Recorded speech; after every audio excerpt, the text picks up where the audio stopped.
YouTube platform पर। जैसा कि आप लोग जानते हैं कि बिहार पीसीएस को एग्ज़ाम को देखते हुए हम लोग टेस्ट सीरीज़ सॉल्व कर रहे हैं। तो आज जो पेपर मैं लेके आया हूँ वो टेस्ट संख्या 3 है, जो मॉडर्न हिस्ट्री और बिहार की हिस्ट्री पर बेस्ड है। ठीक है, तो हम लोग स्टार्ट करते हैं अपना क्वेश्चन नंबर फर्स्ट।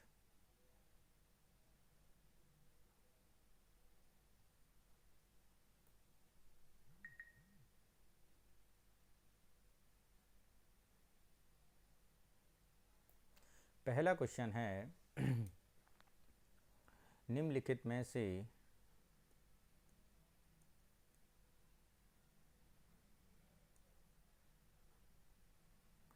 पहला क्वेश्चन है, निम्नलिखित में से किस विद्वान ने भारतीय इतिहास को 3 कालखंडों में अर्थात हिंदू, मुस्लिम और ईसाई में विभाजित किया है। जैसा कि आप लोग जानते हैं, इंडियन हिस्ट्री जो है वो पढ़ने की सुविधा के लिए, या ये कह लीजिए अपने शासन को सुप्रीम सिद्ध करने के लिए, अंग्रेज़ों ने 3 कैटेगरी में बांटा है। एक है आपका एंशियंट हिस्ट्री, एक है आपका मेडिवल हिस्ट्री और एक है आपका मॉडर्न हिस्ट्री। तो यदि हम इसमें रिलीजियस वाइज बांटें तो एंशियंट हिस्ट्री बेसिकली हिंदू राजा हुए हैं तो इसे हिंदी हिस्ट्री कहा जाता है। मेडिवल में मुस्लिम राजा हुए हैं इसलिए इसे मुस्लिम हिस्ट्री कहा जाता है, और इसे ईसाई हिस्ट्री कहा जाता है। यानी मॉडर्न हिस्ट्री यानी क्रिश्चियनिटी हिस्ट्री को डिफ़ाइन किया गया है। तो यहाँ पर जो ऑप्शन दिए गए हैं उसमें देखते हैं Hegel, Thomas R Metcalf, James Miller, Vishwanath Kashinath Rajwade. तो यहाँ पर जो ऑप्शन सी है वो सही होगा, क्योंकि जेम्स मिल्स ने क्या किया था, जेम्स मिल ने भारतीय इतिहास का ये विभाजन किया था। जेम्स मिल अगर हैं कौन, इनके बारे में जानना है तो ये स्कॉटिश एक इतिहासकार हैं और दार्शनिक हैं, फिलोसफर हैं। ठीक है, और इनने ही भारतीय इतिहास को इस तरह क्लासिफाइड किया है। ठीक है, और ये उपयोगितावादी हिस्टोरियन के तौर पर जाने जाते हैं। उपयोगितावादी हिस्टोरियन क्या होता है, अब ये टर्म आ गया है तो इसको भी आप जान लीजिए। उपयोगितावादी हिस्टोरियन होता क्या है? उपयोगितावादी हिस्टोरियन वो होते हैं जो अधिकतम लोगों के लिए अधिकतम लाभ की बात करते हैं। यानी अगर प्रॉफिट या कुछ हो रहा है तो कितने लोगों को उसका लाभ मिल रहा है, इसको डिफ़ाइन किया जाता है। यानी नंबर ऑफ जो लाभ का प्रॉफिट है, और उसमें कोई भी प्रोजेक्ट हो, कोई भी कार्यक्रम हो, कोई भी कानून हो, उससे कितने लोगों का भला हो रहा है, ये इस तरह के इतिहासकार जो होते हैं उपयोगितावादी इतिहासकार कहलाते हैं कि चीज़ का कितना उपयोग है, आप ऐसे समझ सकते हैं। ठीक है, नेक्स्ट चलते हैं। नेक्स्ट क्वेश्चन है क्वेश्चन नंबर सेकेंड। 18वीं शताब्दी के दौरान भारत में सामाजिक आर्थिक स्थितियों के संदर्भ में निम्नलिखित कथनों पर विचार करें। मकतब प्रारंभिक शिक्षा की संस्थाएं थीं, चतुष्पति उच्च शिक्षा की संस्थान थे, सती प्रथा और बाल विवाह समाज से खत्म हो गए थे। 18वीं शताब्दी अगर हम बात करते हैं तो आप ज़रा ये समझ लीजिए 18 सेंचुरी क्या होता है, उसे अगर जानना है तो आप ऐसे समझिए कि 18 सेंचुरी का मतलब है 1701 से लेकर 1799। अब इससे ये अंदाज़ा लगा लीजिए कि क्या इस समय तक आपके यहाँ सती प्रथा और बाल विवाह समाज में समाप्त हो चुके थे? नहीं हो चुके थे, क्योंकि सती प्रथा के लिए अगर कानून की बात करें तो ये कानून बन के आया था 1829 में। तो तीसरा ऑप्शन तो हमारा पूर्णतः गलत ही हो जाएगा।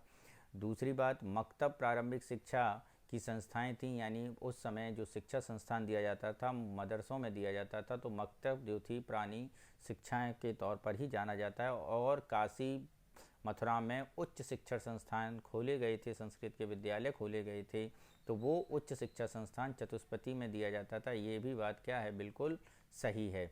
तो कौन सा कथन सही है? कथन 1 और 2 सही है, यानी ऑप्शन कौन सा सही होगा? ए हमारा जो है वो सही होगा। नेक्स्ट चलते हैं क्वेश्चन नंबर 3 पर। अगला क्वेश्चन, ब्रह्म समाज के लिए निम्नलिखित में से कौन सा कथन सही है? इसने मूर्ति पूजा का विरोध किया, इसने वेदों की अचूकता की वकालत की, इसने अन्य धर्मों की शिक्षाओं में को भी शामिल किया गया। इसमें अन्य धर्मों की शिक्षाओं को भी शामिल किया गया। तो यहाँ पर यदि हम बात करें ब्रह्म समाज के संस्थापक हैं राजा राम मोहन राय। ठीक है, और राजा राम मोहन राय ने 1828 में ब्रह्म समाज की स्थापना की थी। और दूसरी बात, ये जो राजा राम मोहन राय हैं ये मूर्ति पूजा के सख्त खिलाफ थे। ठीक है, मूर्ति पूजा के एकेश्वरवाद के पैरोकार थे। तो यहाँ पर पहली बात तो बिल्कुल सही है। दूसरी, इसने वेदों की अचूकता की वकालत की, यानी में जो बात की गई है वो साक्षात सत्य है, यानी वेद का कोई सब्स्टिट्यूट नहीं है। इस तरह का यहाँ पे स्टेटमेंट है, जो कि स्टेटमेंट पूर्णतः क्या है, गलत है। इसने अन्य धर्मों की शिक्षाओं को भी शामिल किया गया, बिल्कुल बात सही है। इसने ये कहा चाहे वो पारसी धर्म हो, चाहे वो ईसाई धर्म हो, चाहे वो इस्लाम धर्म हो, सभी धर्मों के ये ज्ञाता थे। और आत्मीय सभा जो उन्होंने बनाई थी उसमें वो इन्हीं धर्मों के स्कॉलर्स को मिलाकर हर धर्म की पर डिबेट करते थे। तो जो जो अच्छी बातें होती थी उन्हें एक्सेप्ट करने की बात करते थे, उन्हें स्वीकार करने की बात करते थे। तो और जो जो क्रूतियाँ हिंदू धर्म में हैं उन्हें छोड़ने की बात करते थे। तो यहाँ पर यदि हम बात करें तो ये दोनों बातें क्या हैं, बिल्कुल सही हैं, और केवल दूसरी बात गलत है। तो जहाँ जहाँ दूसरा कथन है वो कथन आप क्या कर दें, काट दें। तो 1 और 3 ये मिला आपका सी ऑप्शन में। किस में मिला, सी में। तो कौन सा ऑप्शन सही है, सी ऑप्शन हमारा सही है। ठीक है, नेक्स्ट चलते हैं क्वेश्चन नंबर 4। क्या कह रहा है 4, उसे देखते हैं। अलीगढ़ आंदोलन से संबंध में निम्नलिखित कथनों पर विचार करें। यह पुनरुत्थानवादी आंदोलन था। अलीगढ़ आंदोलन के बारे में यदि हम एक बार को बात करें तो ये सर सैयद अहमद ख़ान द्वारा शुरू किया गया था। किसके द्वारा, सर सैयद अहमद ख़ान। और सर सैयद अहमद ख़ान ने 1865 में एक सोसाइटी और गठित की थी जिसका नाम था Mohammedan Anglo oriental scientific society. फिर यही सोसाइटी बाद में बनती है मोहम्मडन एंग्लो यूनिवर्सिटी, और 1970 में यही यूनिवर्सिटी कहलाती है AMU यानी अलीगढ़ मुस्लिम यूनिवर्सिटी। तो ये जो सर सैयद अहमद ख़ान थे ये मॉडर्न एजुकेशन के पैरोकार थे। यानी बात यहाँ पर आप साइंस, आप ये देख रहे होंगे, साइंस का मतलब यहाँ पर हम कुरान भी पढ़ेंगे और हम साइंस भी पढ़ेंगे, यानी पुनः नए विचारों को स्थापित करना चाहते थे। तो ये पुनरुत्थानवादी आंदोलन तो कतई नहीं था। ठीक है, अगर हम पुनरुत्थानवादी आंदोलन की यहाँ पे बात भी कर लें तो पुनरुत्थानवादी आंदोलन जो था वो बहावी आंदोलन था। कौन सा आंदोलन था, बहावी मूवमेंट पुनरुत्थानवादी आंदोलन था। उसके लिए तो ये बात सही हो जाएगी, लेकिन अलीगढ़ आंदोलन के लिए ये बात सही नहीं होगी। इसकी शुरुआत मौलाना अबुल कलाम आज़ाद ने की थी, तो हमने तुम्हें बता ही दिया। इसकी सर सैयद अहमद ख़ान ने की थी, तो ये भी हमारा क्या हो जाएगा, गलत हो जाएगा। इसने मुसलमानों के बीच आधुनिक पश्चिमी शिक्षा को बढ़ावा दिया। ये बात बिल्कुल सही है, आधुनिक पश्चिमी शिक्षा को बढ़ावा दिया। दूसरी बात, तहदीब उल अखलाक अलीगढ़ आंदोलन से संबंधित था। तहदीब उल अखलाक अलीगढ़ आंदोलन से संबंधित था, ये भी बात बिल्कुल क्या है, सही है। तो यहाँ पर यदि हम बात करें तो ये 3 और 4 बिल्कुल सही हैं। तो ऑप्शन कौन सा सही होगा, ऑप्शन 3 और 4 यानी सी ऑप्शन में है, यानी हमारा ऑप्शन सी सही हो जाएगा। This is our right answer. Next चलते हैं क्वेश्चन नंबर 5। यह इंडियन नेशनल एसोसिएशन के संस्थापक सदस्य थे। आनंद मोहन बोस उनके संरक्षक थे। उन्होंने 1879 में बंगाली अखबार शुरू किया। ईश्वर चंद विद्यासागर ने उन्हें मेट्रोपॉलिटन इंस्टीट्यूशन में अंग्रेज़ों का प्रोफेसर बनाया। इन्हें ट्रम्पेट वक्ता भी कहा जाता है। तो ये जो बातें की गई हैं इनके बारे में यदि हम बात करें तो ऑप्शन क्या है, विष्णु शास्त्री चिंपलूकर, सुरेंद्र नाथ बनर्जी, खुदीराम बोस, जगदीश चंद्र बोस। तो यहाँ पर ये जो स्टेटमेंट दिया गया है ये दिया गया है सुरेंद्र नाथ बनर्जी के लिए, और ये वही सुरेंद्र नाथ बनर्जी हैं जो 1869 में क्या बने थे, 1869 में ये भारत के IPS के तौर पर भी, ICS के तौर पर भी सेलेक्ट हुए थे, और बहुत अच्छे वक्ता थे, इसलिए इन्हें ट्रम्पेट का टाइटल भी दिया गया था। ट्रम्पेट वक्ता के रूप में भी जाना जाता है भाषण कला के लिए। तो Surendra Nath Banerjee is the right answer, यानी आंसर क्या हुआ हमारा, आंसर बी हुआ यहाँ पर। नेक्स्ट चलते हैं क्वेश्चन नंबर 6 पर। क्या है, कंपनी ने राजस्व को नियमित प्रवाह की उम्मीद में स्थायी बंदोबस्त शुरुआत की। हालांकि स्थायी बंदोबस्त के बाद के शुरुआती दशकों में जमींदार नियमित रूप से राजस्व की मांग भुगतान करने में विफल रहे। इस संदर्भ में जमींदारों ने भुगतान की चूक क्यों हुई। जैसा कि आप लोग जानते हैं कि जो बंगाल का क्षेत्र था वहाँ पर स्थायी बंदोबस्त किया गया था। कहाँ पर किया गया था, पहली बात तो ये समझ लो, बंगाल के क्षेत्र में। कब किया गया था, लॉर्ड कॉर्नवालिस के समय में, यानी 1793 के करीब। ठीक है, तो इसमें अगर हम बात करें शुरुआती मांगें बहुत ऊंची थी, जो रेवेन्यू वसूला जाता था बहुत ऊंचा था। कैसे ऊंचा था कि ये रेवेन्यू 1765 के रेवेन्यू से 10 टाइम्स था, 10 टाइम्स, ठीक है। दूसरी बात, कृषि उपज की कीमतें कम हो गई थी। जो कृषि की उपज की कीमतें थीं वो बेसिकली क्या हो गई थी, कम हो गई थी, ये भी बात बिल्कुल सही है। फसल परवाह किए बिना राजस्व अपरिवर्तनीय था और उसका समय पर भुगतान करना पड़ता था, ये भी बात बिल्कुल सही है। स्थायी बंदोबस्त की शुरुआत जमींदारों में रैयत लगान वसूल करने की शक्ति सीमित कर दिया था, बिल्कुल बात, चारों बातें यहाँ पर रैयत सही स्थायी बंदोबस्त से रिलेटेड हैं और चारों बातें सही हैं। तो ऑप्शन जो सही होगा वो ये होगा, बी ऑप्शन हमारा यहाँ पर भी सही होगा। नेक्स्ट चलते हैं क्वेश्चन नंबर 7 पर। क्या है 7, इसे देखते हैं। राष्ट्रीय आंदोलन के संदर्भ में 3 जून योजना किसके वायसराय काल में प्रस्तावित की गई? 3 जून योजना अगर हम बात करें तो लॉर्ड माउंटबेटन का एक प्लान आया था जिसमें उन्होंने पाकिस्तान की मांग को स्वीकार करते हुए रेफरेंडम की वकालत की थी, ठीक है। तो यहाँ पर 3 जून जो प्लान था और इसी से फिर 18 जुलाई को भारत स्वतंत्रता अधिनियम पास किया गया और 15 अगस्त 1947 को हम लोग आज़ाद हुए। तो ये कौन सा ऑप्शन सही है? लॉर्ड माउंटबेटन, यानी यहाँ भी बी ऑप्शन ही हमारा सही होगा। नेक्स्ट चलते हैं क्वेश्चन नंबर 8। क्या कह रहा है? औपनिवेशिक भारत में किसान आंदोलन के संदर्भ में बर्खास्त आंदोलन के लिए निम्नलिखित में कौन सी बात सही नहीं है? बर्खास्त भूमि मूल रूप से किराएदार के थे, लेकिन बकाया भुगतान न करने के बदले जमींदारों ने उस पर कब्जा कर लिया था। यह आंदोलन बिहार के मुंगेर क्षेत्र में उभरा। राहुल संक्रांतायन इसके क्या थे ने इसका नेतृत्व किया। आंदोलन सफल रहा क्योंकि जमींदार काश्तकारों के साथ बर्खास्त भूमि बंदोबस्त करने में सहमत हो गए। तो यहाँ पर यदि हम बात करें तो ये जो इसका नेतृत्व राहुल संक्रांतायन ने किया, ये बात क्या है? पूर्णतः गलत है। इसका नेतृत्व बेसिकली किया था किसने? इसका नेतृत्व बेसिकली मित्रों किया गया था स्वामी सहजानंद द्वारा। किसके द्वारा? स्वामी सहजानंद सरस्वती, सहजानंद सरस्वती के द्वारा।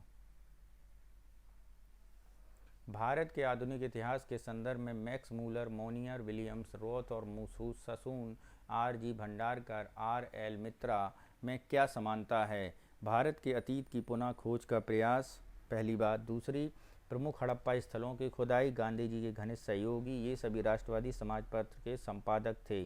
तो Max Muller, Monier Williams, Roth, Susan, R G Bhandarkar, R L Mitra, ये अगर हम इनके बारे में बात करते हैं तो ये सभी कौन थे उनके बारे में मैं बताऊं। ये भारतीय अतीत की पुनः खोज का प्रयास कर रहे थे, यानी ऑप्शन ए हमारा बिल्कुल सही हो जाएगा।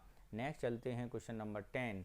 निम्नलिखित में से किस वायसराय के कार्यकाल के दौरान सिविल सेवा इंपीरियल, प्रांतीय और अधीनस्थ सेवाओं में वर्गीकृत की गई थी? तो जैसा कि आप लोग जानते हैं कि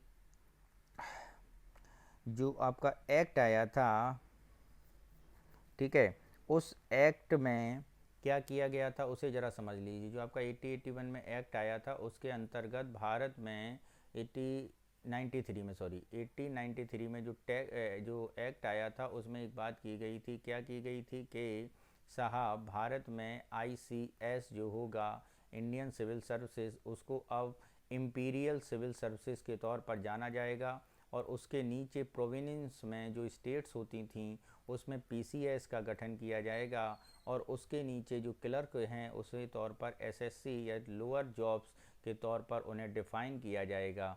तो ये जो बात की गई थी, ये की गई थी Lord Ellenborough, Lord Lansdowne, Lord Dalhousie, Lord Metcalfe. तो ये किया गया था लॉर्ड लैंसडाउन, यानी ऑप्शन बी हमारा क्या होगा? सही होगा।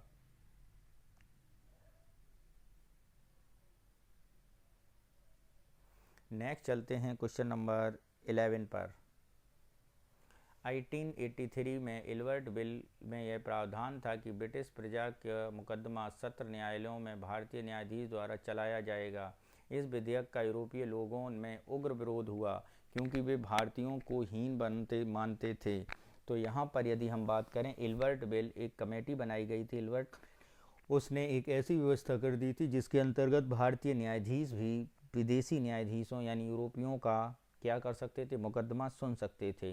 तो इल्बर्ट बिल के संबंध में संघर्ष का अंतिम समाधान क्या किया गया था, ये बताना है। पहला, इसे वायसरॉय रिपन द्वारा निरस्त कर दिया गया। ओके। इसका संशोधन करके प्रावधान किया गया केवल यूरोपीय न्यायाधीश यूरोपियों का विषय विमर्श चला सकेंगे। तीसरा, इससे यह प्रावधान जोड़ा गया कि यदि किसी भारतीय न्यायाधीश को किसी यूरोपीय व्यक्ति पर मुकदमा चलाना है तो जूरी में 50% के सदस्य होने चाहिए। यही बात बिल्कुल क्या होगी, सही होगी। तो ऑप्शन कौन सा होगा, सी हमारा ऑप्शन सही हो जाएगा।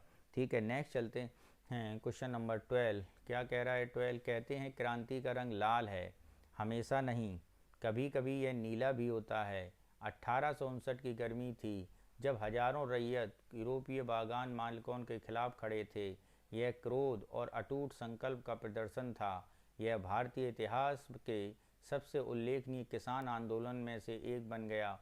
उपयुक्त वाक्यांश का वर्णन है। तो मित्रों, उपयुक्त वाक्यांश जो है बेसिकली ये नील की खेती के विरोध में किसानों को द्वारा किए जाने वाला विद्रोह था।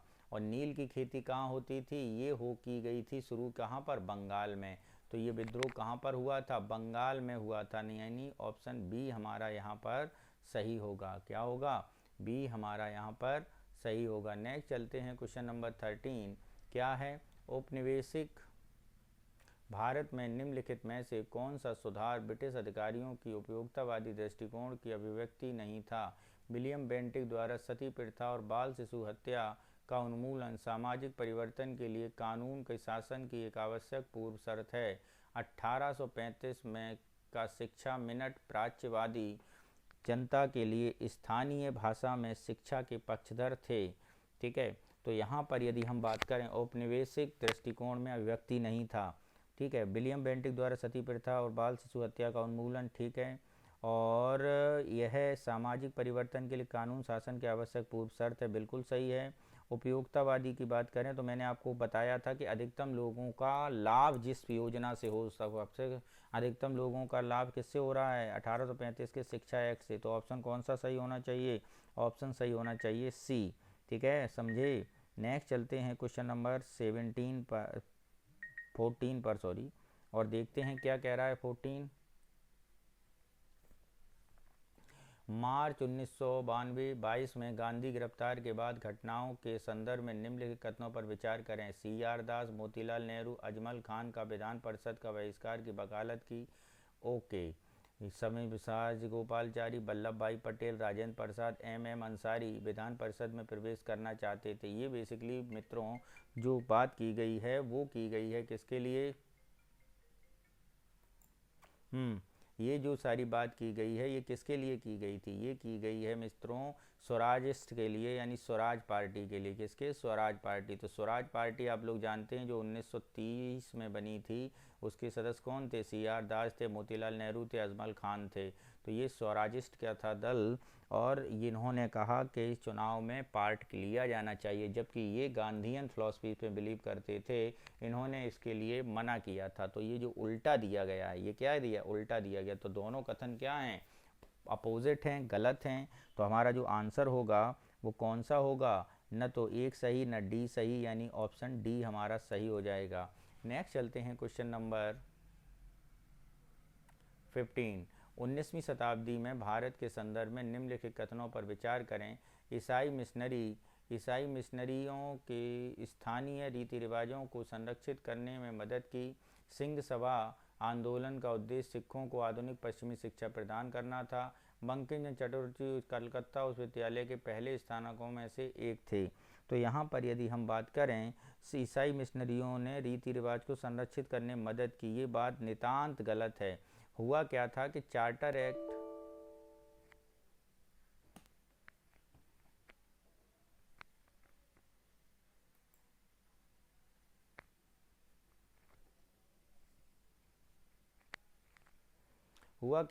चार्टर एक्ट जो बनाया गया था, ठीक है, चार्टर एक्ट जो बनाया गया था वो चार्टर एक्ट क्या कर रहा था, वो चार्टर एक्ट ये कह रहा था कि जिसके अंतर्गत 1813 का जो चार्टर एक्ट था, इसमें ईसाई मिशनरियों को भारत में ईसाई धर्म के प्रचार की आज़ादी मिल गई थी।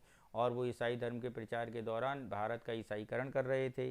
तो जो स्थानीय रीति रिवाज हैं उन पर हमला हो रहा था। क्या हो रहा था? हमला हो रहा था। तो ये बात बिल्कुल गलत है, जबकि ये दोनों बातें बिल्कुल सही हैं। तो ऑप्शन कौन सा सही होगा? ऑप्शन बी हमारा सही हो जाएगा। नेक्स्ट चलते हैं क्वेश्चन नंबर 16।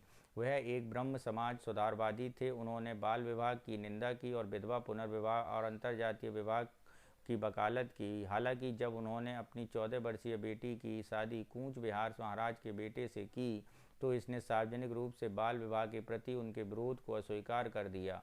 तो यहाँ पर यदि हम बात करें तो ये व्यक्ति जो हैं वो हैं पूना के केशव चंद्र सेन। कौन हैं? केशव चंद्र सेन। और उन्होंने एक समाज बनाया था भारतीय ब्रह्म समाज।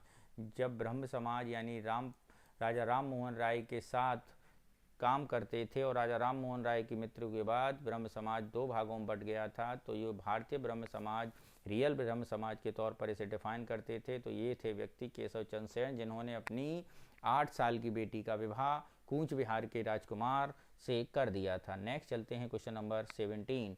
स्वतंत्र संग्राम के दौरान क्रांतिकारी गतिविधियों के संदर्भ में कोमा घाटा मारू घटना के संदर्भ में निम्नलिखित पर कौन सा सही नहीं है? यह भारतीय स्टीमशिप था जो पंजाब के लोगों को लेकर कनाडा के लिए रवाना हुआ था। पंजाब में विस्फोटक स्थिति पैदा कर दी थी। गदर आंदोलन को बढ़ावा देने के कारणों में से एक था। रास बिहारी बोस और सचिन सान्याल गदर पार्टी का नेतृत्व करने के लिए कहा गया था।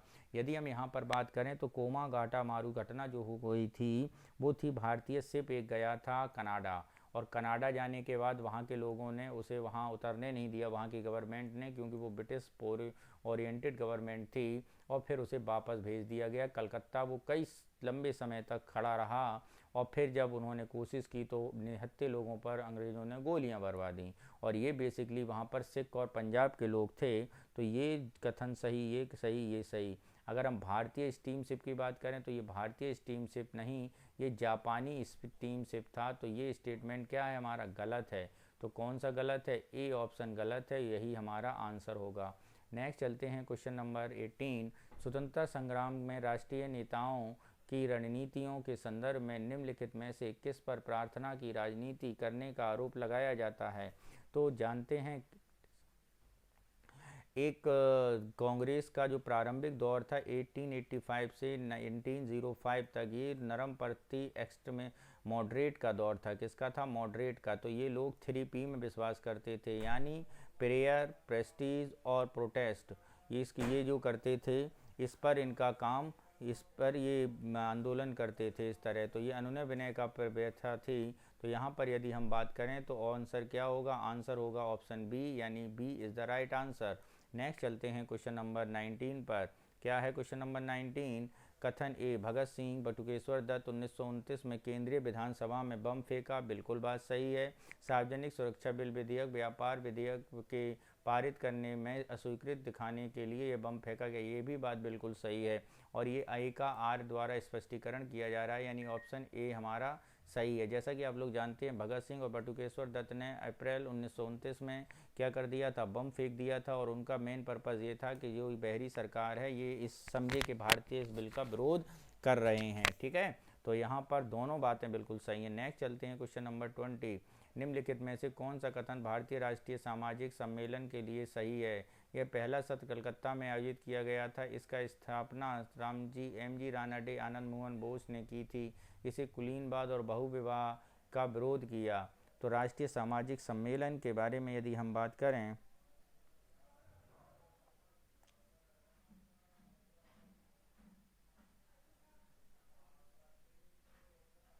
ठीक है, इसमें अगर हम बात करें तो क्या यह पहला कलकत्ता में आयोजित किया गया था? तो एम.जी. रानाडे और रघुनाथ राव ने 1887 में ये आयोजन कलकत्ता में नहीं बल्कि कहाँ किया था? बम्बई में किया था। किसमें? बम्बई में। एम.जी. रानाडे और किसने? और रघुनाथ राय। किसने? रघुनाथ राय ने। तो ये भी स्टेटमेंट गलत हो जाएगी। इसके कुलीनवाद और बहुविवाह का विरोध किया, ये बात बिल्कुल सही है। तो कौन सा ऑप्शन सही है? डी ऑप्शन हमारा सही होगा। ठीक है, नेक्स्ट क्वेश्चन देखते हैं, क्वेश्चन नंबर 21। शुद्धि आंदोलन 20वीं सदी की शुरुआत में एक शुद्धि आंदोलन के रूप में इस्लाम और ईसाई धर्म में परिवर्तित हुए हिंदुओं को फिर से धर्मांतरित करने के लिए शुरू किया गया था। बिल्कुल सही है। निम्नलिखित किस संगठन द्वारा शुद्धि आंदोलन शुरू किया गया था? तो जैसा कि आप लोग जानते हैं, शुद्धि आंदोलन 20वीं सदी की शुरुआत में हुआ था और शुद्धि आंदोलन बेसिकली दयानंद सरस्वती द्वारा शुरू किया गया एक संगठन आर्य समाज के द्वारा शुरू किया गया था। ठीक है, तो इसका आंसर अगर हम देखेंगे तो डी हमारा सही उत्तर हो जाएगा।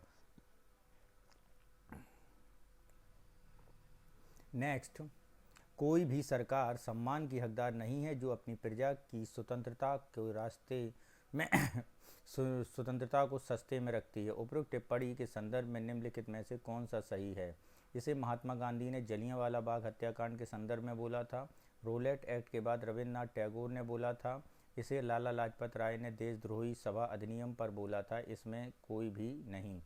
ठीक है, तो कोई भी सरकार सम्मान की हकदार नहीं है जो अपनी प्रजा की स्वतंत्रता को सस्ते में रखती है। उपयुक्त टिप्पणी के बारे में यदि हम बात करें तो उपयुक्त टिप्पणी जो है वो महात्मा गांधी द्वारा जलियांवाला बाग हत्याकांड के बाद बोली गई थी, यानी ऑप्शन ए यहाँ पर सही होगा। नेक्स्ट चलते हैं क्वेश्चन नंबर 23। भारतीय राष्ट्रीय आंदोलन के संदर्भ में संध्या, युगांतर एवं काल क्या थे? महात्मा गांधी द्वारा लिखित पुस्तकें, भारत छोड़ो आंदोलन के दौरान बनी समानांतर सरकारें, सुधारवादी हिंदू संगठन, क्रांतिकारी गतिविधियों की वकालत करने वाले समाचार पत्रिकाएं। तो ये जो दो पत्रिकाएं हैं, युगांतर और संध्या, ये बंगाल में क्रांतिकारी एक्टिविटीज़ को सही ठहराती थीं। ये बंगाल में था। जबकि काल की अगर हम बात करें तो ये पत्रिका महाराष्ट्र के में से प्रकाशित होती थी और ये दोनों क्रांतिकारी गतिविधियों से जुड़ी हुई पत्रिकाएं थीं, यानी ऑप्शन कौन सा सही होगा? डी हमारा सही हो जाएगा। नेक्स्ट चलते हैं क्वेश्चन नंबर 24। अंग्रेजों द्वारा शुरू की गई निम्नलिखित में से कौन सी भू राजस्व प्रणाली राजस्व संग्रह के लिए सीधे कृषकों से संबंधित थी? स्थायी बंदोबस्त, सारांश देवबंद बंदोबस्त, रैयतवाड़ी प्रणाली या माहलवाड़ी प्रणाली? सीधे कृषकों से संबंधित थी तो वो व्यवस्था थी रैयतवाड़ी प्रणाली, जो थॉमस मुनरो द्वारा शुरू की गई थी। और ये जो प्रणाली थी ये भारत के दक्षिणी क्षेत्र यानी मद्रास प्रेसिडेंसी में शुरू की गई थी। ठीक है, स्थायी बंदोबस्त की अगर हम बात करें तो ये बंगाल में शुरू किया गया था और इसका जमींदारों के साथ। सारांश बंदोबस्त माहलवाड़ी अगर हम बात करें तो वेस्टर्न यूपी, पंजाब, इस हरियाणा इस क्षेत्र में शुरू की गई थी। ठीक है, नेक्स्ट चलते हैं क्वेश्चन नंबर 25। निम्नलिखित में से कौन समाज सुधारक भारतीय पुनर्जागरण के जनक राजा राम मोहन राय से संबंधित है? तो ब्राह्मण कालीन पत्रिका, यूसुफ के उपदेश, तुहफत उल मुजहरवी और ब्रह्म समाज। तो ये जो सारी चीज़ें हैं ये राजा राम मोहन राय द्वारा ही बनाई गई थीं, यानी ऑप्शन कौन सा सही होगा? डी ऑप्शन हमारा सही हो जाएगा। नेक्स्ट चलते हैं क्वेश्चन नंबर 26। एक प्राच्यवादी थे और भारत में अंग्रेजी कानून और अंग्रेजी जीवन शैली लागू करने के पक्ष में नहीं थे। उनका मुख्य विचार विजय प्राप्त लोगों पर उनके अपने तरीके से शासन करना था। उपरोक्त विवरण बंगाल में निम्नलिखित में से किस गवर्नर जनरल से संबंधित है? Lord Canning, Warren Hastings, William Bentinck, Lord Cornwallis. तो यह एक प्राच्यवादी थे और भारत में अंग्रेजी कानून को अंग्रेजी जीवन शैली लागू करने के पक्ष में नहीं थे। उनका मुख्य विचार विजय प्राप्त लोगों को अपने तरीके से शासन करना था। यह किस गवर्नर जनरल के बारे में बताया गया है? तो ये जो बताया गया है ये मित्रों बताया गया है लॉर्ड वॉरेन हेस्टिंग्स के द्वारा। किसके द्वारा? लॉर्ड वॉरेन हेस्टिंग्स, यानी कौन सा ऑप्शन सही है? ऑप्शन बी जो है हमारा सही हो जाएगा। नेक्स्ट चलते हैं क्वेश्चन नंबर 27। क्या कह रहा है? 1920 में गांधी ने Akhil Bharatiya home rule league की अध्यक्षता स्वीकार की और संगठन का नाम बदलकर स्वराज सभा कर दिया। इस संदर्भ में स्वराज सभा को निम्नलिखित सभा में कौन सही है? तो यदि हम ये बात करें कि होम रूल लीग जो शुरू किया था वो दो लोगों ने हिंदुस्तान में किया था, एक थी एनी बेसेंट और दूसरे थे बाल गंगाधर तिलक। तो हुआ क्या कि एनी बेसेंट इस संगठन को आगे भारत में चलाने में असमर्थ थीं और बाल गंगाधर तिलक को जाना पड़ रहा था इंग्लैंड। तब इस दल की वागडोर दे दी गई थी महात्मा गांधी को और महात्मा गांधी ने इसका नाम बदलकर स्वराज सभा रख दिया और यही स्वराज सभा बाद में कांग्रेस में विलय कर दी गई, यानी ऑप्शन जो बी में दिख रहा है वही हमारा सही होगा। नेक्स्ट चलते हैं क्वेश्चन नंबर 28 पर।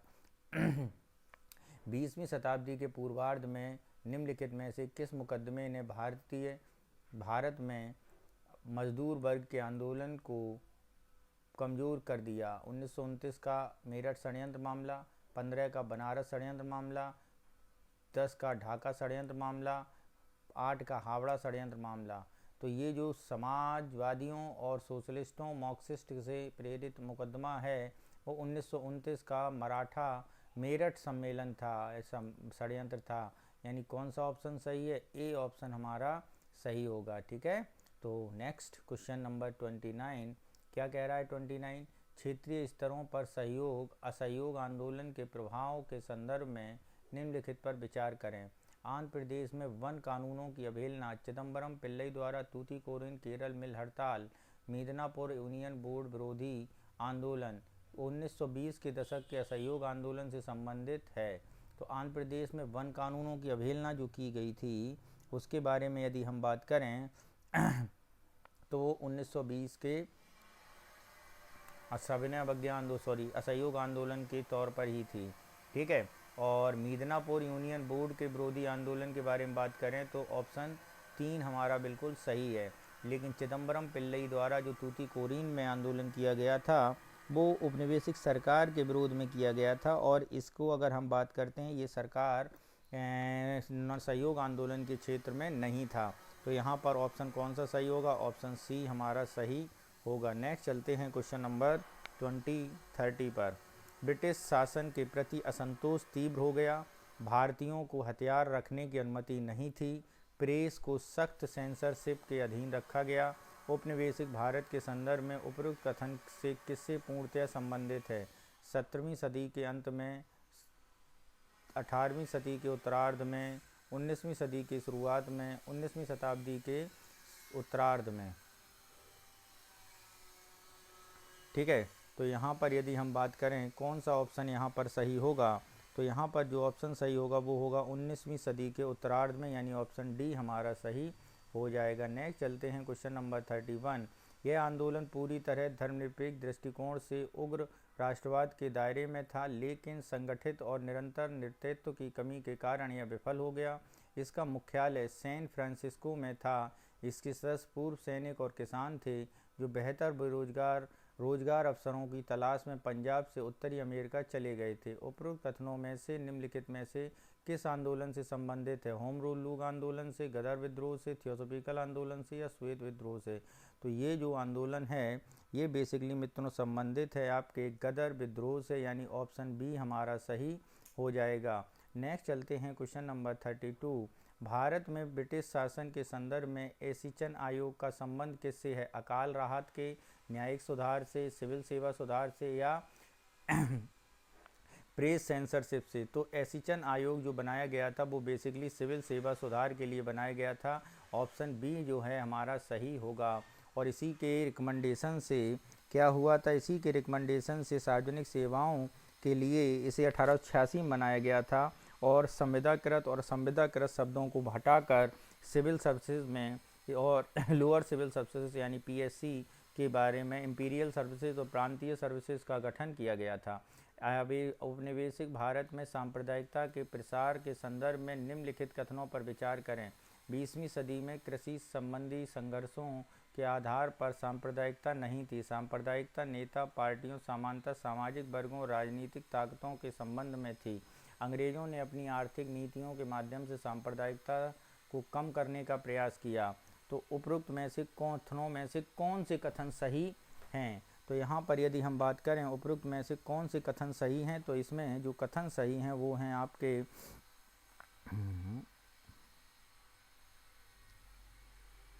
इसमें से जो कथन सही है वो कथन है आपके पहला और दूसरा कथन सही है, तीसरा कथन सही नहीं है। औपनिवेशिक सांप्रदायिकता प्रसार के संदर्भ में 20वीं सदी संबंधी में आधार पर सांप्रदायिकता नहीं थी। 20वीं सांप्रदायिक पार्टियों में सामाजिक वर्गों, यानी ऑप्शन बी हमारा सही हो जाएगा।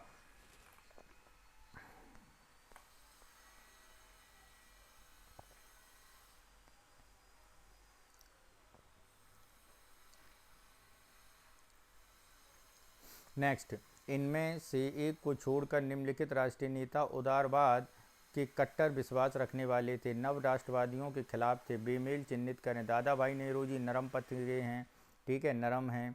फिरोज शाह मेहता नरम हैं। दिनसा ईबाचा नेवी नरम है, बिपिन चंद्र पॉल ये उस गुट के हैं जो गरम मॉडरेट एक्सट्रीमिस्ट थे, यानी ऑप्शन डी हमारा सही होगा। और ये तीन जोड़ी थी जिसमें हम बाल, लाल और पाल के तौर पर जानते हैं। बाल यानी बाल गंगाधर तिलक, लाल यानी लाला लाजपत राय और पाल यानी बिपिन चंद्र पॉल। ठीक है, नेक्स्ट चलते हैं क्वेश्चन नंबर 35। यूनियनिस्टिक पार्टी 1923 में भूमि धारकों के हितों के प्रतिनिधित्व करने वाली एक राजनीतिक इकाई के रूप में उभरी। निम्नलिखित में से किस वर्ग के लोगों को पार्टी के अंतर्गत शामिल किया गया था? सिख, हिंदू मुसलमान, हिंदू मुस्लिम, महिलाएं, केवल सिख और हिंदू, केवल हिंदू और मुसलमान।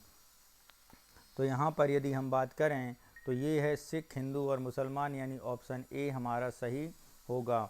नेक्स्ट चलते हैं क्वेश्चन नंबर 36। महाराष्ट्र में क्रांतिकारी गतिविधियों में सबसे पहले रामोसी किसान सेना संगठन था, जिसका उद्देश्य सशस्त्र विद्रोह के माध्यम से भारत को स्वतंत्र कराना था। रामोसी किसान सेना का नेतृत्व किसके द्वारा किया गया था? तो रामोसी किसान विद्रोह भारत में किसान आंदोलन का एक प्रमुख विद्रोह था। ठीक है, और इसे सशस्त्र विद्रोह भी था एक तरह से, और ये महाराष्ट्र के बलवंत वासुदेव बलवंत फांकड़े द्वारा किया गया था, यानी ऑप्शन ए हमारा सही होगा। नेक्स्ट चलते हैं क्वेश्चन नंबर 37। भारत के संविधान सभा के लिए निम्नलिखित कथनों पर विचार करें। संविधान सभा के सदस्य का चुनाव सार्वभौम मताधिकार के आधार पर किया गया। विधानमंडल ने संविधान सभा के लिए प्रतिनिधियों को चुना। तो यहाँ पर यदि हम बात करें कौन सी बात सही है, तो यहाँ पर एक ही बात सही है और वो है पहली वाली। ठीक है, दूसरी वाली बात सही नहीं है, क्योंकि संविधान सभा में प्रांतीय चुनावों में कांग्रेस की सामान्य सीटें जीत हासिल हुई, उसी के आधार पर संविधान में सदस्यों को चुना गया था। तो जो ऑप्शन ए है वही हमारा सही हो जाएगा। नेक्स्ट चलते हैं क्वेश्चन नंबर 38। उत्तर प्रदेश के बड़ौत के गांव में रहने वाले शाह मल को अक्सर भारत में स्वतंत्रता संग्राम की और उनकी भूमिका के लिए याद किया जाता है। इस संदर्भ में शाह मल को संबंध किससे है? भारत छोड़ो आंदोलन से, चोरी चोरा से, काकोरी ट्रेन से, या 1857 के विद्रोह से? तो शाह मल बेसिकली वेस्टर्न यूपी के बहुत बड़े क्रांतिकारी के तौर पर जाना जाता है, और उन्होंने 1857 की क्रांति में 84 गांव घूम घूम कर एक अंग्रेज़ों के विरुद्ध विद्रोह का एक माहौल तैयार किया था। ठीक है, तो यहाँ पर यदि हम बात करें शाह मल यानी 84 मल, बात बिल्कुल सही है, ऑप्शन डी हमारा सही हो जाएगा। नेक्स्ट चलते हैं क्वेश्चन नंबर 39।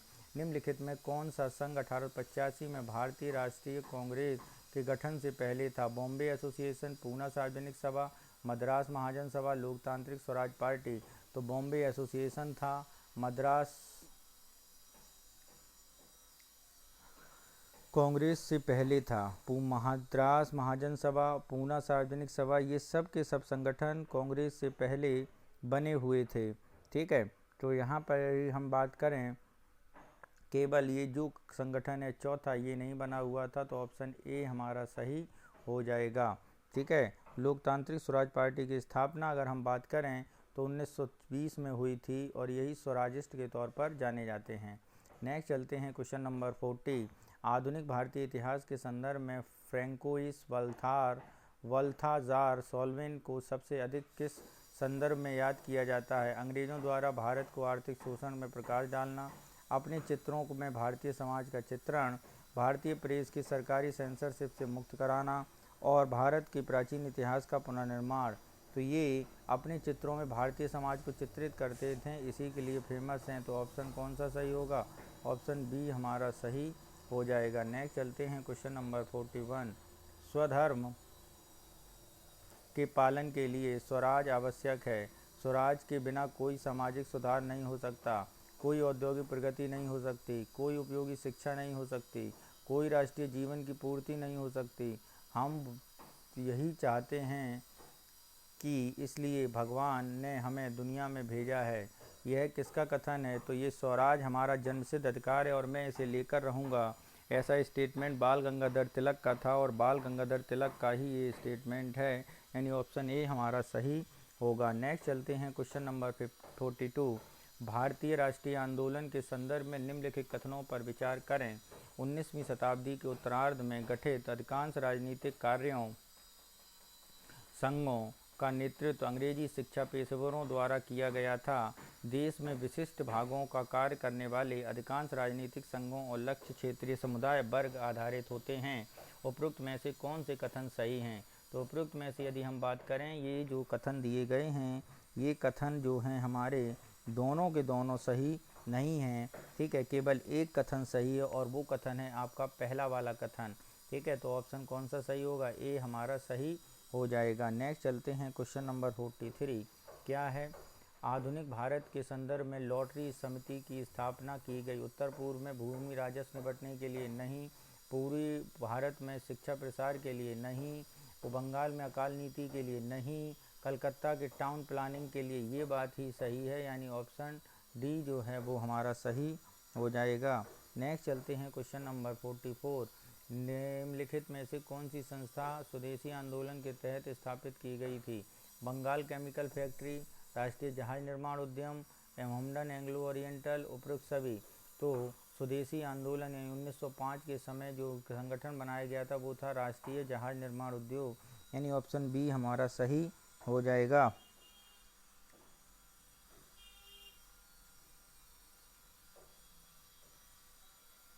नेक्स्ट चलते हैं क्वेश्चन नंबर 45। 1930 के चटगांव शस्त्रागार में छापा मार किसके ने नाम पर चलाया गया था? बंगाल क्रांतिकारी स्वदेशी क्रांतिकारी brigade, Hindustan socialist Republic association, Indian Republic army. तो ये किसके द्वारा डलाया गया था? इंडियन रिपब्लिक आर्मी, यानी ऑप्शन डी हमारा सही है। ठीक है, और ये जो सशस्त्र छापा डाला गया था सूर्यसेन शास्त्री के नेतृत्व में डाला गया था। ठीक है, नेक्स्ट चलते हैं क्वेश्चन नंबर 46।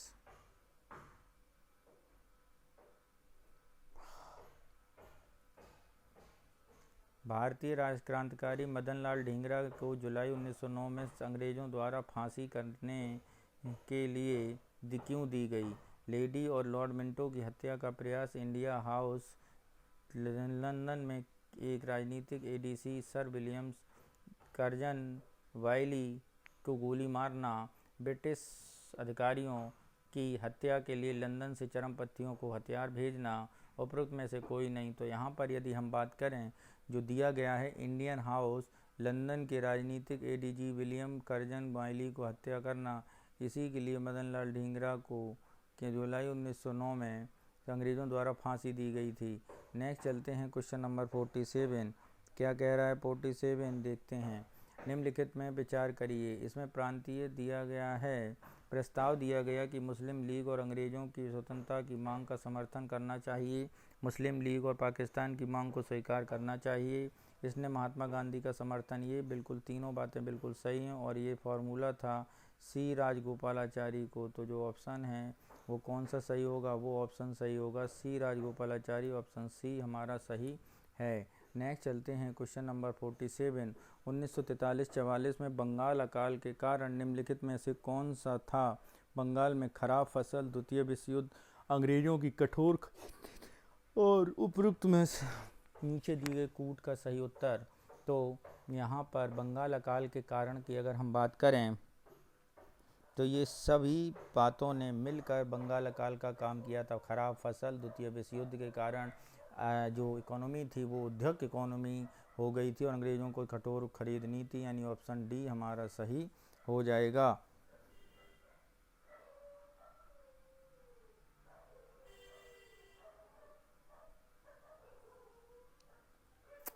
इन्हें राष्ट्रवादी आंदोलन के केंद्र में के रूप में कलकत्ता को गद्दी से उतारना था। भारत में उनका 7 साल का शासन मिशन, कमीशन और चूक से भरा था। उन्होंने भारत को एक राष्ट्र के रूप में मान्यता देने से इनकार कर दिया और भारतीय राष्ट्रवादियों का अपमान किया। उन्होंने आधिकारिक गोपनीय अधिनियम, कलकत्ता निगम अधिनियम इत्यादि जैसी नीतियां अपनाईं। उपरोक्त वाक्यांश में निम्नलिखित में से किस वायसराय की व्याख्या की गई? Lord Mountbatten, Lord Mayo, Lord Hastings, Lord Curzon. तो ये जो बातें की गई हैं ये किसके लिए की गई थी? तो यहाँ पर यदि हम बात करें तो ये बातें की गई हैं लॉर्ड कर्जन के लिए, यानी ऑप्शन डी हमारा सही होगा। नेक्स्ट चलते हैं क्वेश्चन नंबर 50। निम्नलिखित में कौन 1934 में कांग्रेस सोशलिस्ट पार्टी की स्थापना से जुड़े थे? जयप्रकाश नारायण, आचार्य नरेंद्र, मीनू मसानी, तीनों जुड़े थे। तो ऑप्शन डी हमारा इसका भी सही होगा। नेक्स्ट चलते हैं क्वेश्चन नंबर 51। निम्नलिखित में किस वायसराय कार्यकाल में भारत में अगस्त क्रांति भड़क उठी? Lord Linlithgow, Lord Irwin, Lord Wavell, Lord Wellington. तो ये भेजी गई थी लॉर्ड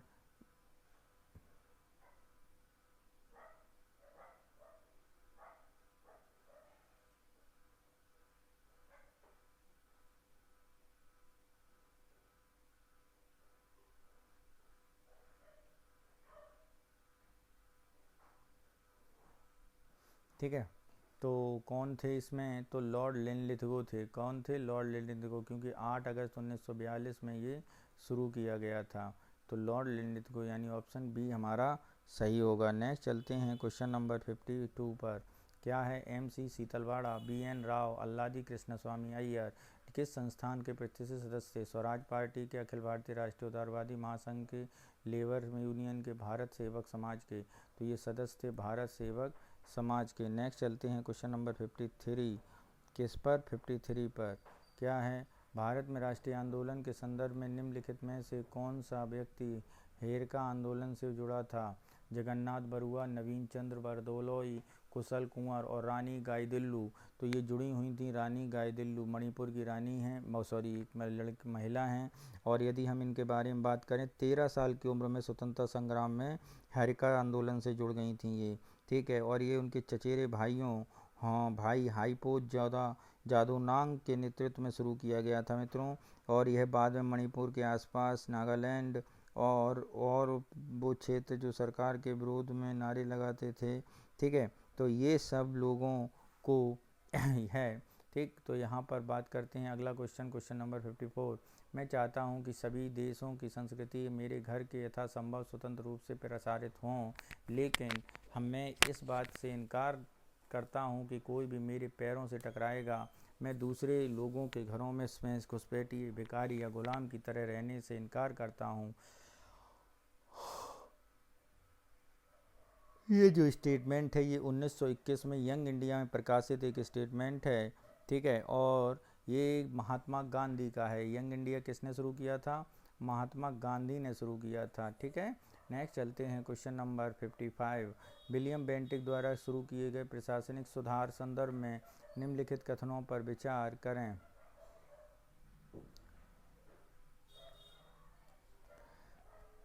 अब उन्होंने अपील प्रांतीय अदालतों में समाप्त कर दिया। उन्होंने भारतीयों के लिए न्यायिक पद खोल दिए। उन्होंने स्थानीय अदालतों में देसी भाषाओं की शुरुआत की। तो इसमें विलियम बेंटिक द्वारा किए गए कार्यों में कौन से कार्य सही हैं? तो यदि हम बताएं, ये तीनों कार्य जो हैं वो सही हैं, यानी ऑप्शन कौन सा सही होगा? ऑप्शन डी हमारा सही होगा। नेक्स्ट चलते हैं क्वेश्चन नंबर 56।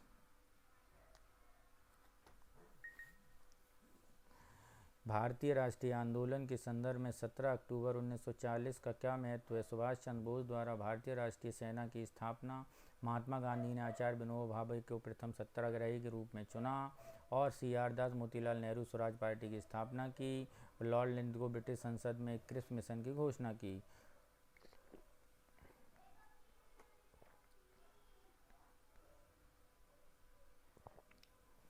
तो ये वो समय था जब द्वितीय विश्व युद्ध चल रहा था, और उस समय कांग्रेस पार्टी एक नया आंदोलन करना चाहती थी। गांधी जी पर दबाव था, तो गांधी जी ने कहा बड़ा आंदोलन न करके एक छोटा व्यक्तिगत इंडिविजुअल सत्याग्रह स्टार्ट करते हैं, और पहले सत्याग्रही विनोबा भावे चुने गए थे। ऑप्शन बी हमारा सही होगा। नेक्स्ट चलते हैं क्वेश्चन नंबर 57। दुर्भाग्य से कोई भी ब्राह्मण बुद्धवान वोल्टेयर की भूमिका निभाने के लिए अब तक आगे नहीं आया, जिसमें कैथोलिक चर्च के सिद्धांतों के खिलाफ उठने की बौद्धिक ईमानदारी थी, जिसमें वह जुड़ा हुआ था। ब्राह्मणों के बीच वोल्टेयर इस सभ्यता के रखरखाव के लिए एक सकारात्मक खतरा होगा, जो ब्राह्मण वर्चस्व को बनाए रखने के लिए बनाई गई थी। उपरोक्त कथन किसके द्वारा दिया गया था? BR अम्बेडकर, सुभाष चंद्र बोस और आपके जगजीवन राय, ज्योतिबा फूले। तो ये स्टेटमेंट दिया गया था BR अम्बेडकर के लिए, यानी ऑप्शन ए हमारा सही होगा। नेक्स्ट चलते हैं क्वेश्चन नंबर 58। क्या है 58? भारतीय राष्ट्रीय आंदोलन के संदर्भ में निम्नलिखित में से कौन 1938 में पीरपुर समिति से व्याख्या करता है? इसका उद्देश्य अंग्रेजी कांग्रेस मंत्रालय,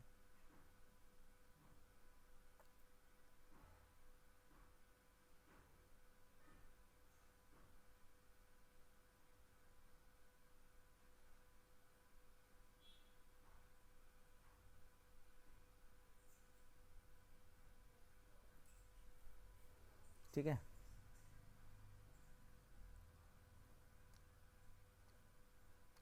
ठीक, तो इसका उद्देश्य कांग्रेस मंत्रालयों द्वारा किए गए कथित गलत कार्यों की रिपोर्ट करना था। ऑप्शन ए हमारा सही हो जाएगा। नेक्स्ट चलते हैं क्वेश्चन नंबर 59। क्या कह रहा है 59? द्वैत शासन का समापन 1781 के मद्रास कलकत्ता मदरसा की स्थापना, हत्या और रिश्वत के आरोप में महाभियोग का सामना, बंगाल के स्थायी बंदोबस्त, वॉरेन हेस्टिंग से संबंधित, ये चारों बातें हैं। तीनों बातें हैं, चौथी बात नहीं है। स्थायी बंदोबस्त जो किया था वो कॉर्नवालिस के द्वारा किया गया था। किसके द्वारा? कॉर्नवालिस के द्वारा। तो ये तीन बात सही है, तो यानी ऑप्शन ए हमारा सही हो जाएगा।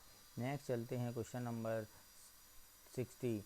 आधुनिक भारतीय इतिहास के संदर्भ में निम्नलिखित में से कौन सी घटना अखिल भारतीय ग्रामोद्योग की स्थापना, हरिजन सेवक संघ संगठन, federation all India chambers commerce and industry की स्थापना, कोचरब सत्याग्रह आश्रम का गठन। तो यहाँ पर यदि हम बात करें, ये बात कौन सी सही होगी? कोचरब आश्रम का गठन, सबसे पहले गठित हुई घटना कोचरब आश्रम का गठन था। ठीक है, क्योंकि इसकी स्थापना महात्मा गांधी ने जो की गई थी वो अफ्रीका के दौरान की गई थी। ठीक है, नेक्स्ट चलते हैं।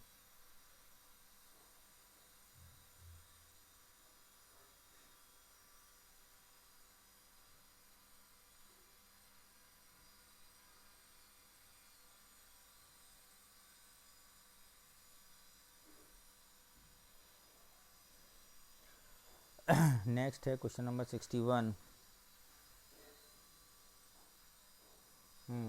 निम्नलिखित में से किसने 1919 के दिल्ली में आयोजित अखिल भारतीय के खिलाफ ब्रिटिश वस्तुओं के बहिष्कार का आह्वान किया?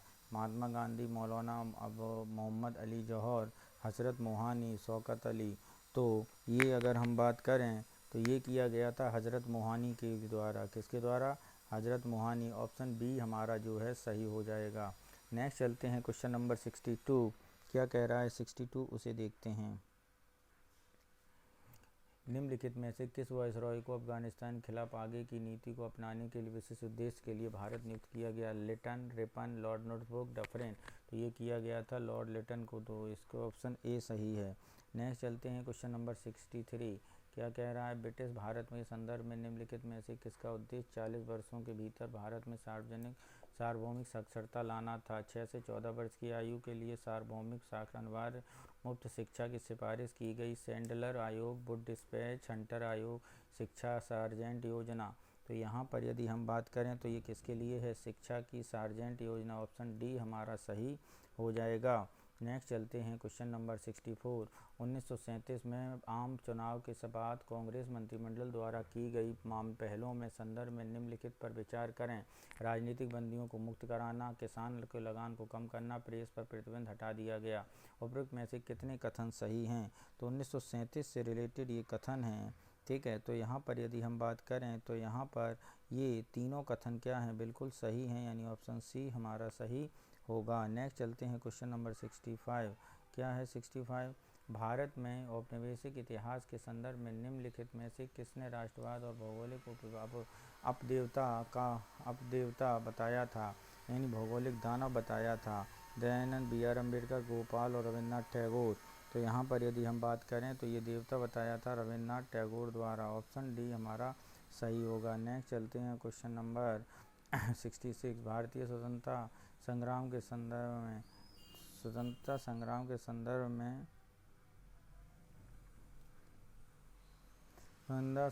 के संदर्भ में मिथु बाहिन पॉन्टेड बहुत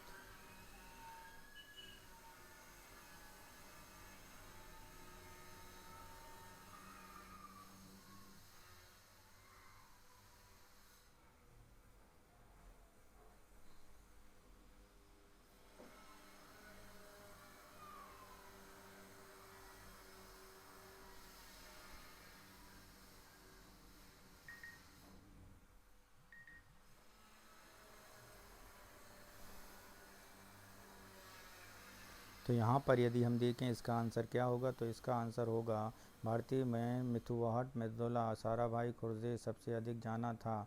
ये दांडी मार्च और नमक सत्याग्रह के दौरान इन्हें जाना गया था। नेक्स्ट चलते हैं क्वेश्चन नंबर 67। सैयद मीर निसार अली, जिन्हें टीपू मीर के नाम से भी जाना जाता है, किसान नेता थे। उन्होंने 1831 में अंग्रेज़ों के खिलाफ विद्रोह किया था, जिसे अक्सर अंग्रेज खिलाफ का सशस्त्र विद्रोह, किसान विद्रोह माना जाता है। विद्रोह में क्या है, तो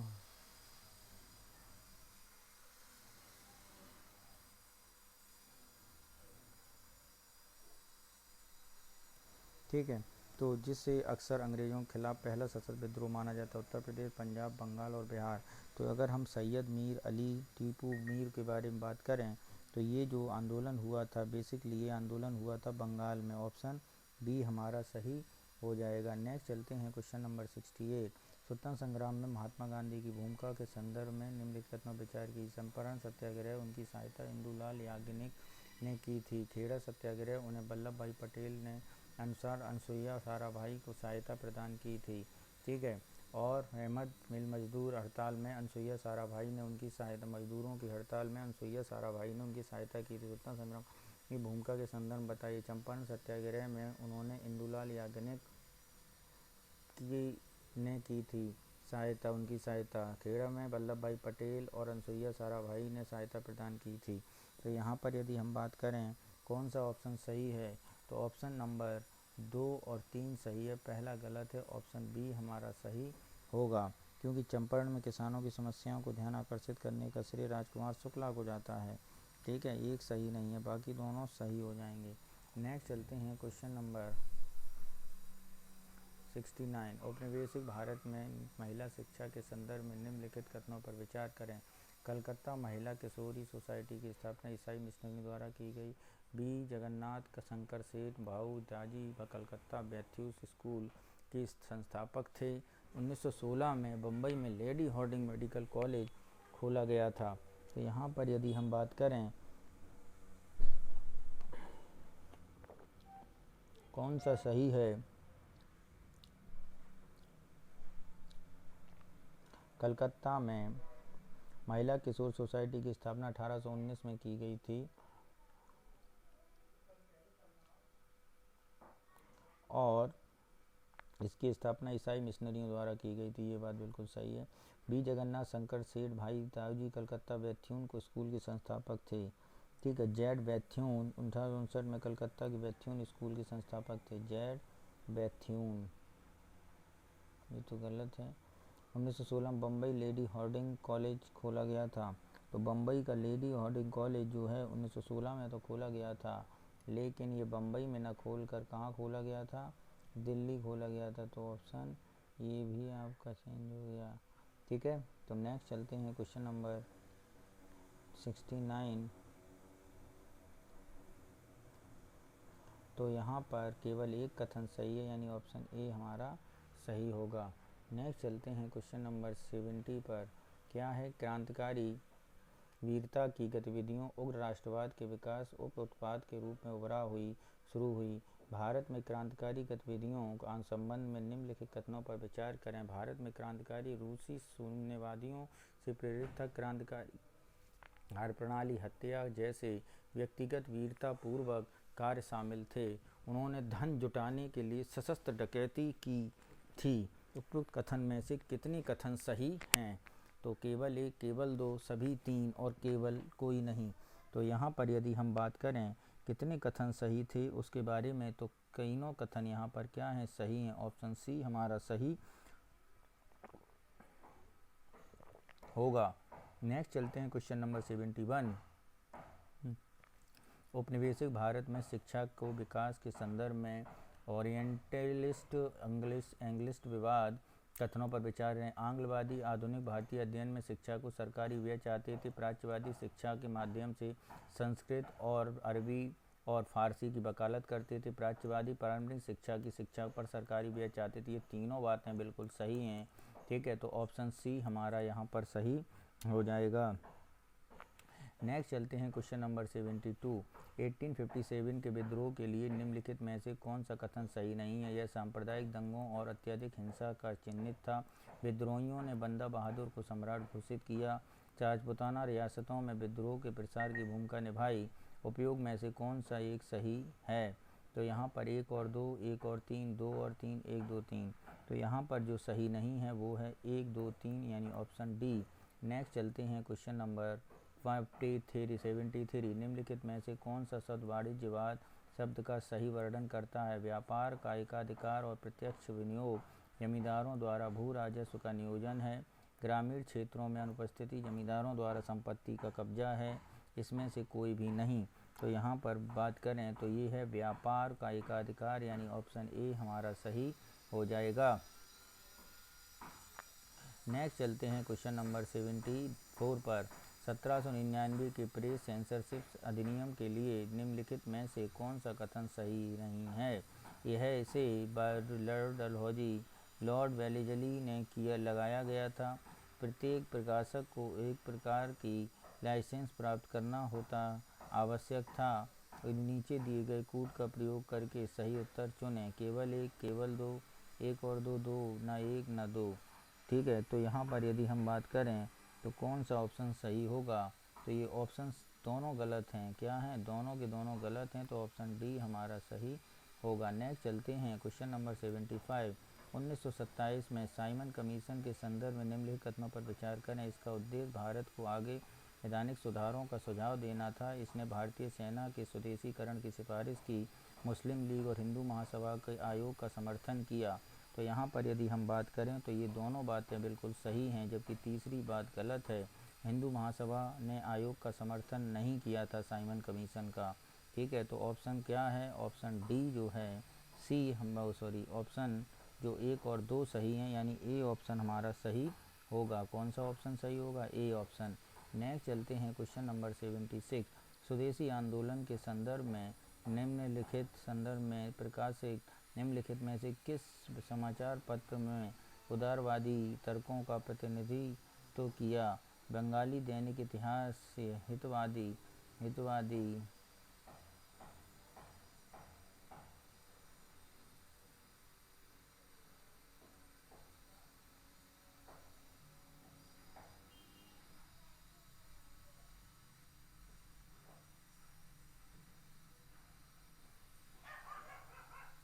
ठीक है, स्वदेशी आंदोलन के संदर्भ में कलकत्ता और प्रकाशित निम्नलिखित में से किस समाचार पत्र के उदारवादी तर्कों का प्रतिनिधित्व किया?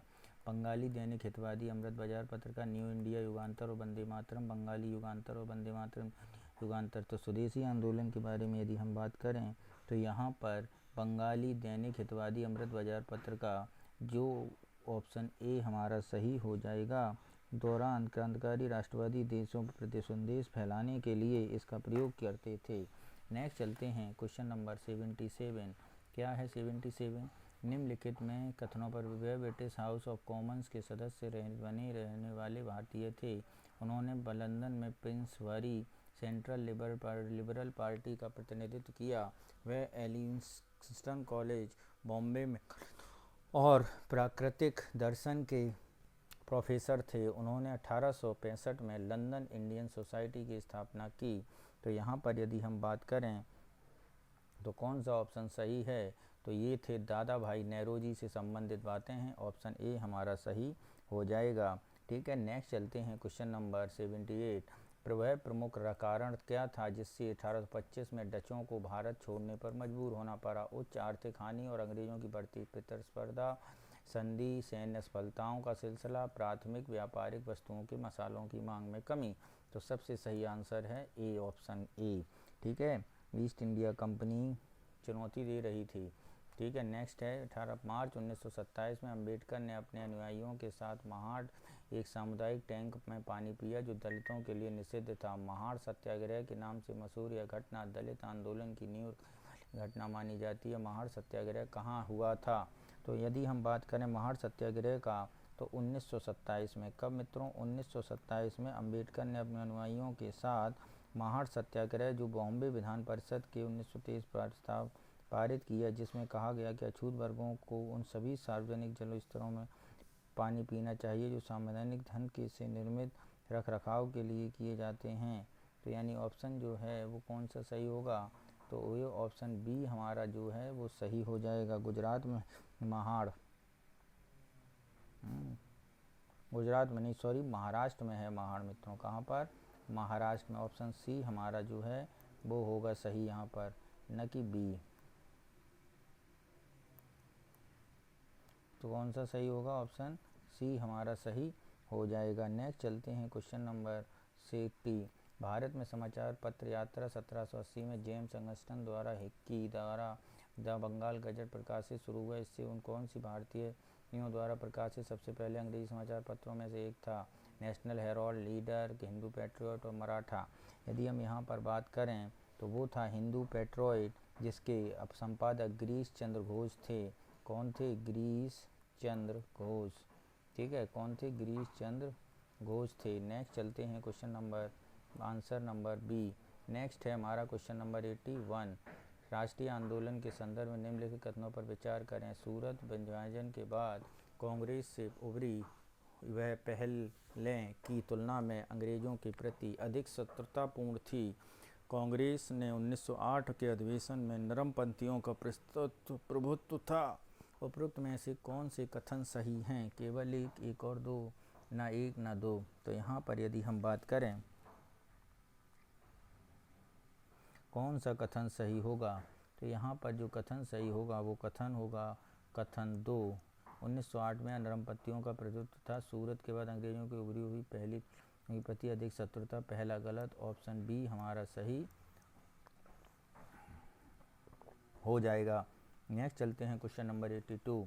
निम्नलिखित में से कौन सी सहायक गठबंधन प्रणाली अपनाने वाले राज्यों का सही कालक्रम है, जिसे लॉर्ड वेलेस्ली ने ब्रिटिश राज्यों को ब्रिटिश साम्राज्य के दायरे में लाने के लिए शुरू किया था?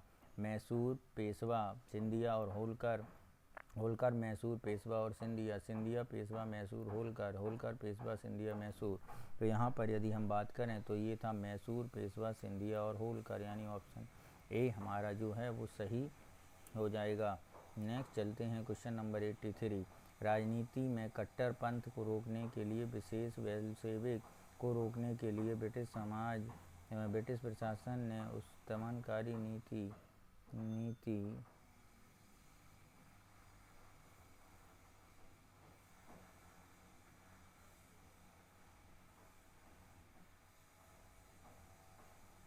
ठीक है, राजनीतिक कट्टरपंथ बेल्शेविक ब्रिटिश शासन दमनकारी उपाय अपनाए।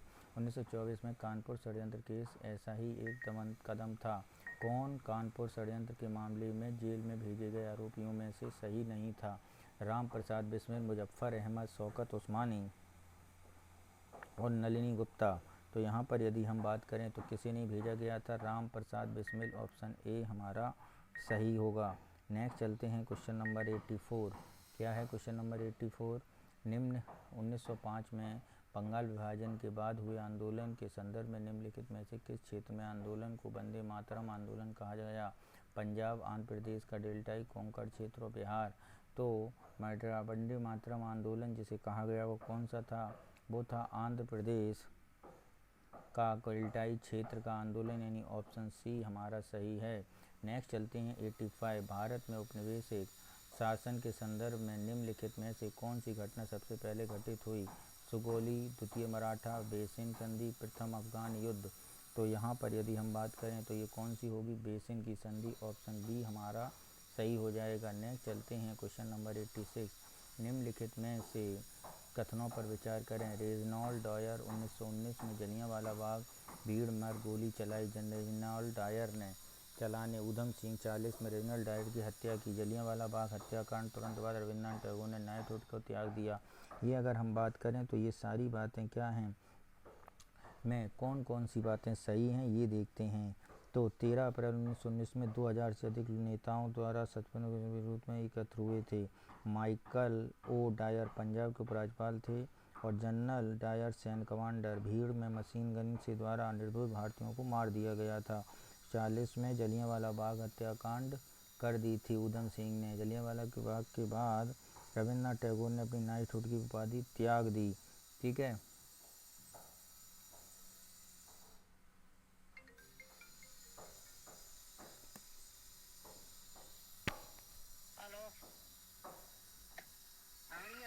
बोल रहे थे वो डिस्का रिचार्ज होना था।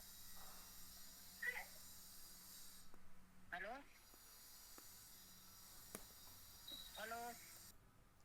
ठीक है।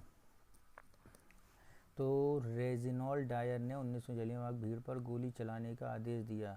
तो रेजिनॉल्ड डायर की बारे में यदि हम बात करें तो जनरल रेजिनॉल्ड डायर सैन्य कमांडर थे। डायर ने भीड़ पर चलाने का अधिकार दिया, खत्म नहीं हो गई। ये बात बिल्कुल सही है। भारतीय मारे गए 1940 में, 30 मार्च 1940 ऊधम सिंह ने रेजिनॉल्ड डायर की हत्या कर दी। तो इन्होंने लंदन में वेक्सटन माइकल ओ डायर की हत्या की थी। माइकल ओ डायर की हत्या की थी, जनरल डायर की हत्या नहीं की थी। रेजिनॉल्ड डायर नहीं, माइकल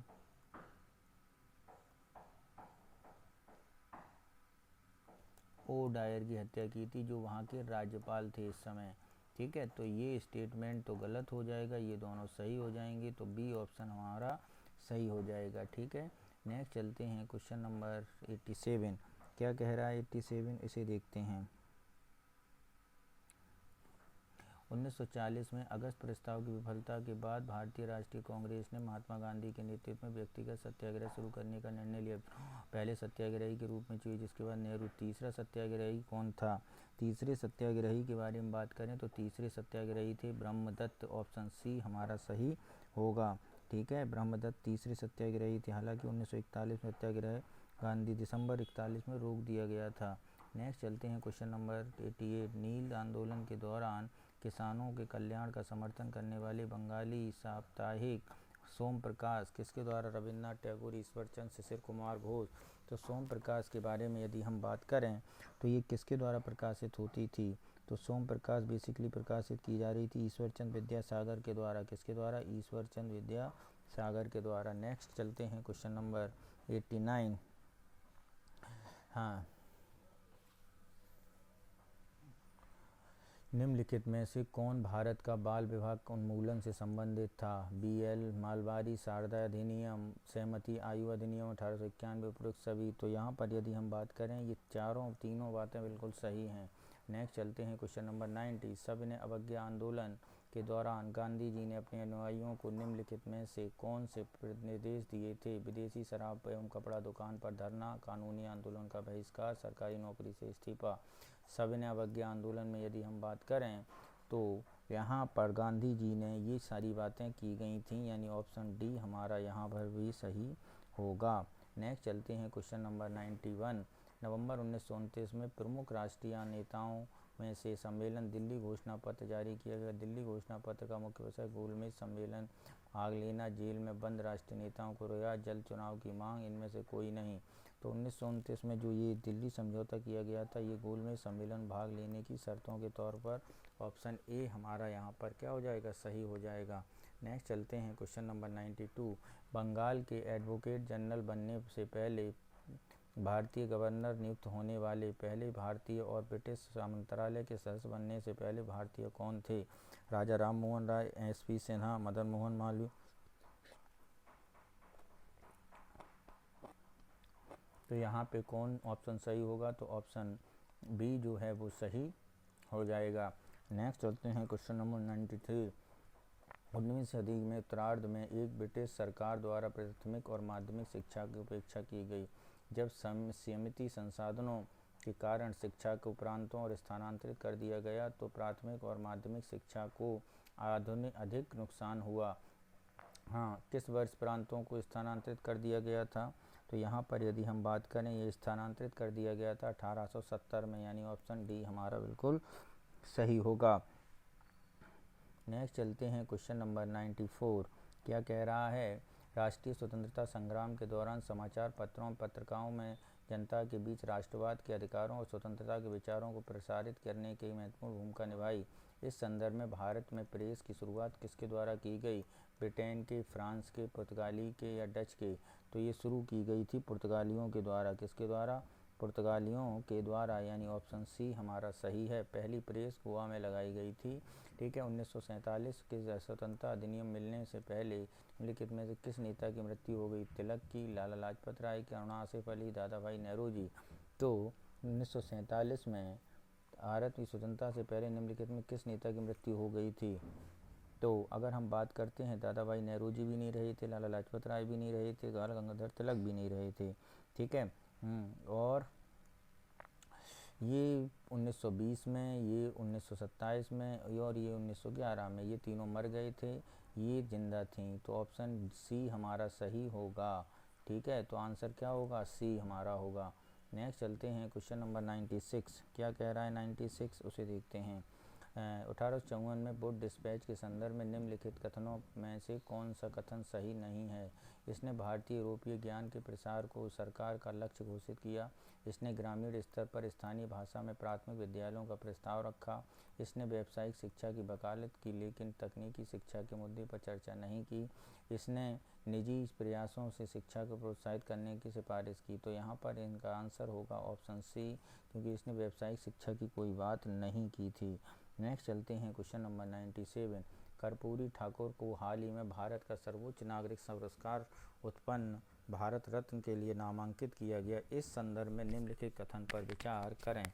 यह बिहार के मुख्यमंत्री के रूप में 2 कार्यकाल तक सेवा करने वाले पहले गैर कांग्रेसी थे। 1972 में ताजपुर निर्वाचन क्षेत्र में बिहार विधानसभा के लिए चुने गए थे। ठीक है, मुख्यमंत्री 97 में पहले गैर कांग्रेसी मुख्यमंत्री बने थे। तो यहाँ पर यदि हम बात करें कौन सी बातें सही होंगी, तो यहाँ पर मित्रों जो बात सही है वो है आपकी ऑप्शन सी। ठीक है, 1997 वाली बात यहाँ पर सही नहीं है। ये महामाया प्रसाद सिन्हा 1967 में बिहार में पहली गैर कांग्रेसी के मुख्यमंत्री बने थे। ठीक है, 1967 में पहली कांग्रेसी सरकार मुख्यमंत्री, उन्होंने बिहार में 2 कार्यकाल किए। निर्वाचन में विधानसभा में पहले गैर कांग्रेसी समाजवादी नेता थे। ठीक है, तो ये कथन गलत है।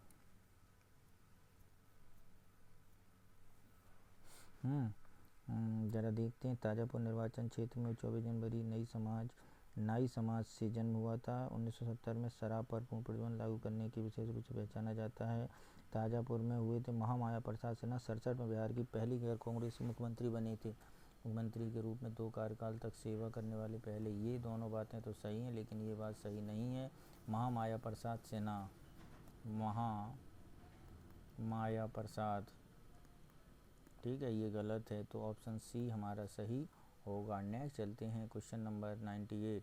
होम रूल कार्यकर्ताओं के संदर्भ प्रयासों के कारण कई किसान भारत के प्रदेश सभाओं में आयोजन किया गया। संयुक्त राष्ट्र किसान सभा संगठन 1918 में किसके द्वारा? गौरी शंकर मिश्र, इंदिरा नारायण द्विवेदी, जवाहरलाल नेहरू, ए और सी दोनों।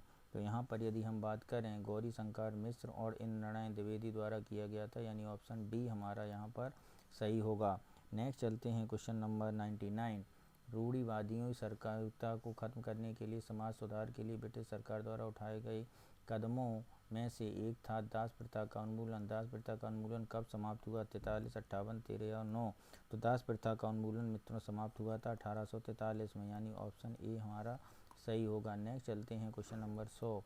भारत की स्वतंत्रता के बाद इतिहास के संदर्भ में निम्नलिखित में से कौन सा सही सुमेलित है? अपोलो, ऑपरेशन पोलो, सियाचिन ग्लेशियर विजय, हैदराबाद, भारत संघ, मेघदूत, पुर्तगाली शासन, कैक्टस, मालदीव पर सैन्य हस्तक्षेप। तो यहाँ पर यदि हम बात करें तो ऑप्शन जो सही है वो है केवल ऑपरेशन कैक्टस। ठीक है, ऑपरेशन पोलो की बात करें तो ये, ऑपरेशन विजय की बात करें तो सियाचिन ग्लेशियर, मेघदूत के बारे में पुर्तगाली गोसेवा से मुक्ति करना। ठीक है, ऑपरेशन मेघदूत भारतीय सैन्य अभियान का कोड था जिसमें सियाचिन ग्लेशियर पर कब्जा, ये है ऑपरेशन मेघदूत। ऑपरेशन पोलो अगर हम बात करें तो सितंबर में हैदराबाद द्वारा, ये है आपका मेघदूत ऑपरेशन, ऐसे लिखो। ठीक है, अब सही है, ज़्यादा समझ में आएगा। ठीक है, और ये है ऑपरेशन पोलो। ठीक है,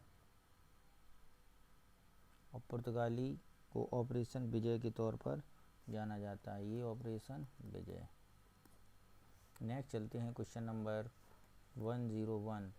भारत में उपनिवेशी सरकार की अकाल नीतियों के संदर्भ में 83 में अकाल संहिता लॉयल आयोग में सिफारिश की गई। प्रथम अकाल में गठन रिटर्न में कई गया लॉर्ड कर्जन एंथोनी मैकडोनाल्ड अधीन अकाल आयोग नियुक्त किया गया।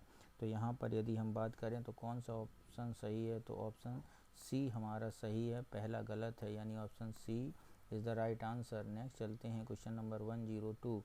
1902। प्रथम जैन परिषद के संदर्भ में निम्नलिखित पर विचार करें। 3वीं शताब्दी पाटलिपुत्र में आयोजित किए गए। इसका संयोजन भद्रबाहु ने किया था। जैन सिद्धांत 12 अंक किया गया। उपरोक्त में से कौन से कथन गलत हैं? तो उपरोक्त में से यदि हम कथन के बारे में बात करें तो ये कथन 1 और 2 सही हैं, जबकि तीसरा कथन गलत है। ठीक है, तो ऑप्शन ए हमारा सही हो जाएगा। नेक्स्ट चलते हैं क्वेश्चन नंबर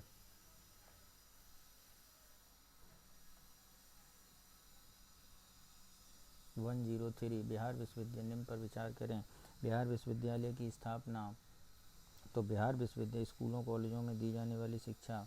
बिहार प्रांतीय किसान सभा, छात्र सम्मेलन, राष्ट्रीय कांग्रेस का बंकीपुर अधिवेशन। तो यहाँ पर यदि हम बात करें इसका क्रम यदि हम देखेंगे तो इसका क्रम होगा 3 4 2 1 सही, यानी ऑप्शन सी हमारा सही हो जाएगा। नेक्स्ट चलते हैं क्वेश्चन नंबर 105, 103,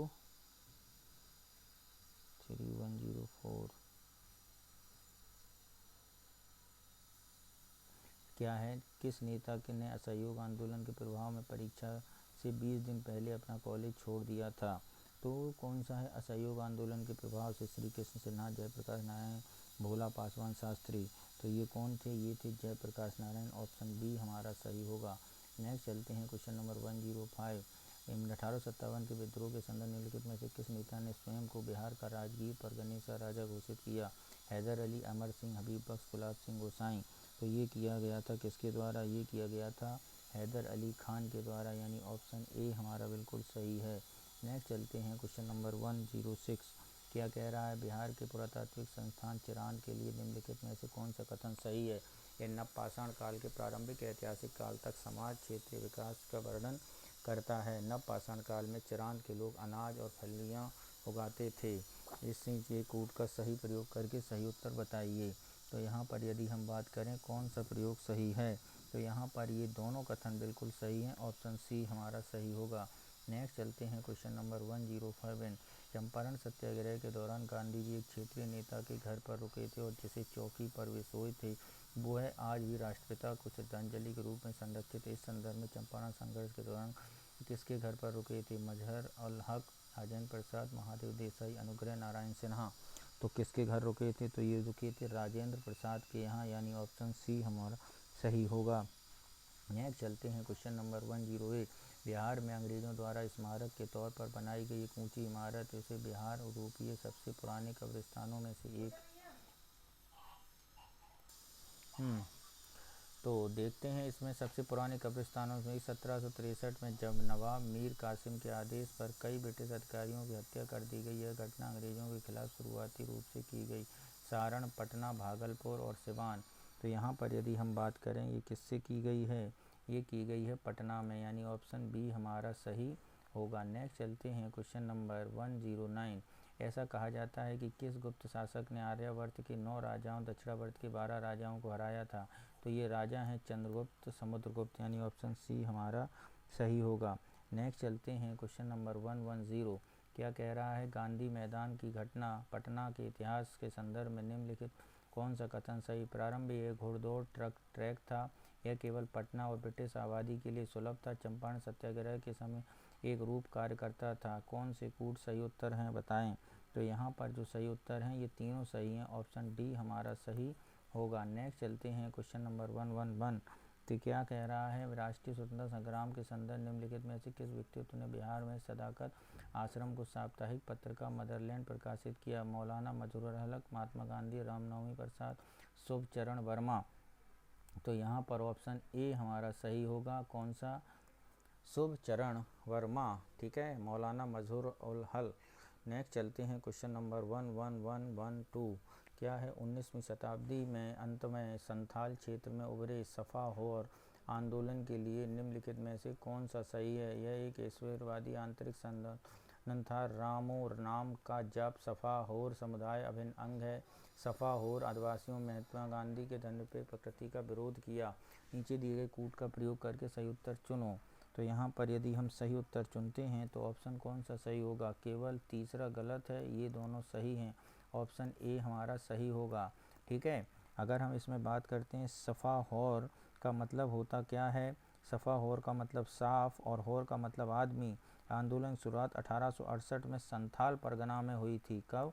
1868 में संथाल परगना में, और सफ़ा हो संथालों की एक शाखा के रूप में था, और इसकी शुरुआत भागीरथ माझी के एकेश्वरवादी आंतरिक सुधारों के रूप में की गई थी। ठीक है, नेक्स्ट चलते हैं क्वेश्चन नंबर 113। कर्पूरी ठाकुर, स्वामी पुरुषोत्तम मनंदन, उमाकांत चौधरी, रामेश्वर सिंह कहाँ से भारत छोड़ो आंदोलन के प्रमुख नेता थे? भागलपुर, दरभंगा, गया और पटना। तो यहाँ पर यदि हम बात करें, ये सब जो थे वो थे दरभंगा के, यानी ऑप्शन बी हमारा सही होगा। नेक्स्ट चलते हैं क्वेश्चन नंबर 114। क्या कह रहा है? औरंगजेब ने किस बिहार को सूबेदार नियुक्त किया जिसने पाटलिपुत्र शहर का पुनर्निर्माण किया? फर्रुखसियर, फरीद खान, जलील खान, अजीम। तो ये थे अजीम को। किसे नियुक्त किया था? अजीम को। नेक्स्ट चलते हैं मिर्ज़ा अजीम गया को। नेक्स्ट चलते हैं क्वेश्चन नंबर 115। महावीर के से पहले 23वें तीर्थंकर हुए थे। 23 तीर्थंकरों में से पंच यानी ऋषभनाथ, अजितनाथ, अभिनंदन नाथ, सुमितनाथ, अनंतनाथ का जन्म एक ही स्थान पर हुआ। उपरोक्त तीर्थंकरों का जन्म स्थान कहाँ है? चंपा, अयोध्या, काशी, वैशाली। तो इनका जो जन्म स्थान है मित्रों वो है आपका कहाँ पर? अयोध्या में। कहाँ पर मित्रों? अयोध्या में। नेक्स्ट चलते हैं क्वेश्चन नंबर 116। बिहार में भारत छोड़ो आंदोलन के संदर्भ में निम्नलिखित कथनों पर विचार करें। आंदोलन के दौरान अनुग्रह नारायण सिंह हजारीबाग जेल में रखा गया। श्रीमती भगवती देवी जिन्होंने आंदोलन में सक्रिय भाग लिया, उन्हें की राजेंद्र प्रसाद की बहन थीं। यहाँ पर कौनों कथन क्या हैं? सही नहीं है, केवल दूसरा कथन सही है, पहला कथन गलत है। अनुग्रह नारायण सिंह हजारीबाग जेल में नहीं गए, वहाँ राजेंद्र प्रसाद गए थे। ठीक है, भारत छोड़ो आंदोलन नारायण सिंह 11 अगस्त को गिरफ्तार किया और बंकीपुर जेल पटना में पहुंचे थे। तो दो सही है। कहाँ गए थे? ये पटना में। और हजारीबाग में कौन गया था? राजेंद्र प्रसाद। नेक्स्ट चलते हैं क्वेश्चन नंबर 117। भारत द्वितीय बौद्ध संगति में निम्नलिखित कथनों पर विचार करें। यह राजगृह में आयोजित हुई सभा कामी परिषद और यह परिणाम स्वरूप महात्मा प्रथम बौद्ध संघ प्रथम विभाजन हुआ। ये बात तो सही है, लेकिन ये बात सही नहीं है। ऑप्शन बी हमारा सही होगा। जो दूसरी बौद्ध संगति हुई थी वो शिशुनाग के राजा के नेतृत्व में वैशाली में हुई थी। कहाँ पर? वैशाली में। नेक्स्ट चलते हैं क्वेश्चन नंबर 118। गार्गी संहिता में पाटलिपुत्र पर यवनों के आक्रमण का उल्लेख है। इस संदर्भ में जब यवनों ने पाटलिपुत्र पर आक्रमण किया तब पाटलिपुत्र का शासक कौन था? पुष्यमित्र शुंग, गौतमीपुत्र सतकर्णी, चंद्रगुप्त प्रथम, कनिष्क। तो यहाँ पर यदि हम बात करें इसका शासक कौन था? इसका शासन था पुष्यमित्र शुंग। ऑप्शन ए हमारा सही है। नेक्स्ट चलते हैं क्वेश्चन नंबर 119। जब वृद्ध बुद्ध ने 29 वर्ष की आयु में घर छोड़ा तो उन्होंने दक्षिण की ओर पड़ोसी राज्य मगध पर शासन किया और उन्हें राजधानी राजगृह सड़कों पर भीख मांगते हुए किसके द्वारा देखा गया? तो ये देखा गया था किसके द्वारा? तो ये देखा गया था ऑप्शन बी बिंबिसार के द्वारा। ऑप्शन बी हमारा सही होगा। नेक्स्ट चलते हैं क्वेश्चन नंबर 120। पाटलिपुत्र को पुनः राजधानी का दर्जा दिलाने का श्रेय किसको जाता है? शिशुनाग को, काला अशोक को, ब्रह्मदत्त को या बिंबिसार को? इसका दर्जा दिलाना जाता है मित्रों किसको? इसका दर्जा दिलाना जाता है काला अशोक को। ऑप्शन सी, शिशुनाग वंश के थे ये। ठीक है, नेक्स्ट चलते हैं। पाटलिपुत्र ग्राम सोन नदी संगम के स्थित था। अजात शत्रु ने इसे किसके हमलों से विरोध करने के लिए किलों से सुसज्जित किया था? तो यहाँ पर यदि हम बात करें तो ये वैशाली के बज्जी थे। ऑप्शन सी हमारा सही होगा। नेक्स्ट चलते हैं 122। अप्रैल 1939 में गया में आयोजित अखिल भारतीय किसान सभा सम्मेलन की अध्यक्षता निम्नलिखित में से किसने की? यदुनंदन शर्मा, कार्यानंदन शर्मा, आचार्य नरेंद्र, सहजानंद सरस्वती। तो यहाँ पर यदि हम बात करें तो कौन सा ऑप्शन सही होगा? तो ऑप्शन यहाँ पर सही होगा मित्रों आचार्य नरेंद्र। ऑप्शन सी हमारा सही है। नेक्स्ट चलते हैं क्वेश्चन नंबर 123। निम्नलिखित में से कौन सा ग्रंथ हमें सूचित करता है कि शेरशाह ने पटना किला बनवाया और जिसे बिहार की राजधानी बनाया? अफसान-ए जहाँ, आलमगीर नामा, तहरीक दाऊदी, बख़्त मुस्तकीम। तो ये किया गया है किसके द्वारा? तारीख़ दाऊदी यानी ऑप्शन सी। शेरशाह सूरी का मकबरा बिहार के सासाराम में स्थित है। मकबरे के वास्तुकार कौन थे? पीर मोहम्मद पाटन, मीर मोहम्मद अलीवाल, इस्लाम शाह, मोहम्मद अनसिक सिकंदर। तो यहाँ जो किसने बनाया था तो मित्रों ये थे पीर मोहम्मद अलीवाल, यानी ऑप्शन बी हमारा सही होगा। नेक्स्ट चलते हैं क्वेश्चन नंबर 125 क्या कह रहा है 125 उसे देखते हैं। 1937 में श्री कृष्ण सिंह मंत्रिमंडल की अध्यक्षता में श्रम जांच समिति का गठन किया गया। तो ने किसकी अध्यक्षता में, तो 1937 में ना, तो यहाँ पर ये 1937 में यदि हम बात करें तो ये किया गया था राजेंद्र प्रसाद के नेतृत्व में। नेक्स्ट है 1760 में बिहार के निम्नलिखित में से किस शहर में अली गौहर का घेर लिया, चंपारण, सासाराम, पाटन और बक्सर। तो ये घेरा गया था किसके द्वारा, ये मित्रों घेरा गया था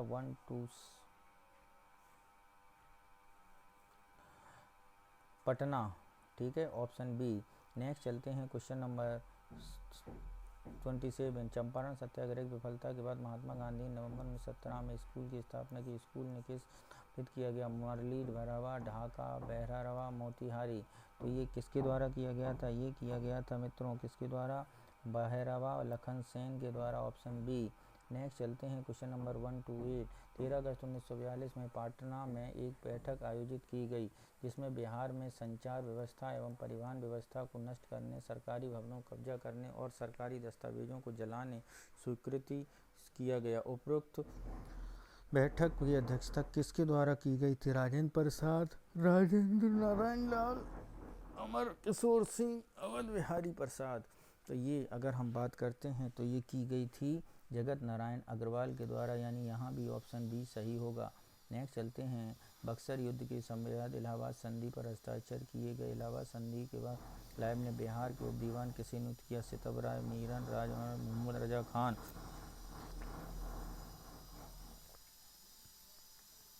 किसे किया था, सितब राय को। नेक्स्ट चलते हैं क्वेश्चन नंबर 130। स्वतंत्रता पूर्ण चरण के दौरान निम्नलिखित में से कौन सा समाचार बिहार में प्रकाशित हुआ, Indian Chronicle, the Motherland, Bihar Herald, new India.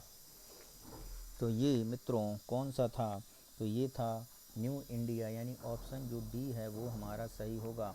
Bharat छोड़ो आंदोलन में बिहार की भूमिका के संदर्भ में निम्नलिखित कथनों पर विचार करें। बिहार के ग्राम पंचायतों का गठन पर जोर दिया गया। बिहार में कुछ जगह समानांतर सरकारें बनी। सरकारी दमन जवाब में बिहार के गुप्त समितियों की स्थापना की गई।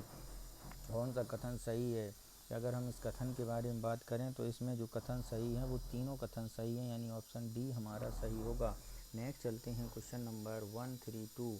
क्या कह रहा है 132, ध्रुव दल जो भारत छोड़ो आंदोलन के दौरान बिहार में सक्रिय था, जिसका नेतृत्व जयप्रकाश नारायण ने किया, किस स्थान पर है, समस्तीपुर, मोकमा, कटिहार और मुंगेर। तो ये मित्रों था आपका कटिहार में, यानी ऑप्शन बी हमारा सही होगा। नेक्स्ट चलते हैं क्वेश्चन नंबर 133। क्या कह रहा है 133, आज़ाद दस्ता कौन, आज़ाद दस्ता नेपाल प्रशिक्षण शिविर का मुख्य प्रशिक्षक था, कार्तिक प्रसाद, जयप्रकाश, नित्यानंद सिन्हा। तो कौन थे, नित्यानंद सिन्हा। नेक्स्ट चलते हैं क्वेश्चन नंबर 134। क्या कह रहा है 13वीं सदी में सूफी फ़कीर सफ़रुद्दीन यामा मुनैरी की मृत्यु कहाँ हुई, पटना, दिल्ली, बिहार शरीफ या आगरा। तो ये मित्रों हुई थी मृत्यु कहाँ पर, पटना, दिल्ली में, ऑप्शन सी हमारा, ऑप्शन बी हमारा बिहार शरीफ सही होगा। नेक्स्ट चलते हैं क्वेश्चन नंबर 135। क्या है 135, निम्नलिखित में से किस युद्ध के बाद शेरशाह ने शेरशाह ए सुल्तान ए आदिल की उपाधि धारण की। चौसा युद्ध, चित्तौड़ की, सिंधु और मालवा। तो ये की थी सिंधु की लड़ाई के बाद, कब की, सॉरी आपके चौसा के युद्ध के बाद, ऑप्शन ए हमारा सही होगा। चौसा की लड़ाई में हुमायूं और सूर के बीच शेरशाह की उल्लेखनीय सैन्य लड़ाई हुई, ठीक है। और नेक्स्ट चलते हैं क्वेश्चन नंबर 136। बहुत साल पहले हमने नियति के साथ वाद खिलाफी की थी और जब समय आ गया है कि हम प्रतिज्ञाओं को पूरा करें, पूरी तरह नहीं बल्कि काफ़ी हद तक, आधी रात के समय जब दुनिया सो रही है, जब हम भारत जीवन और स्वतंत्रता के लिए जाग जाएगा।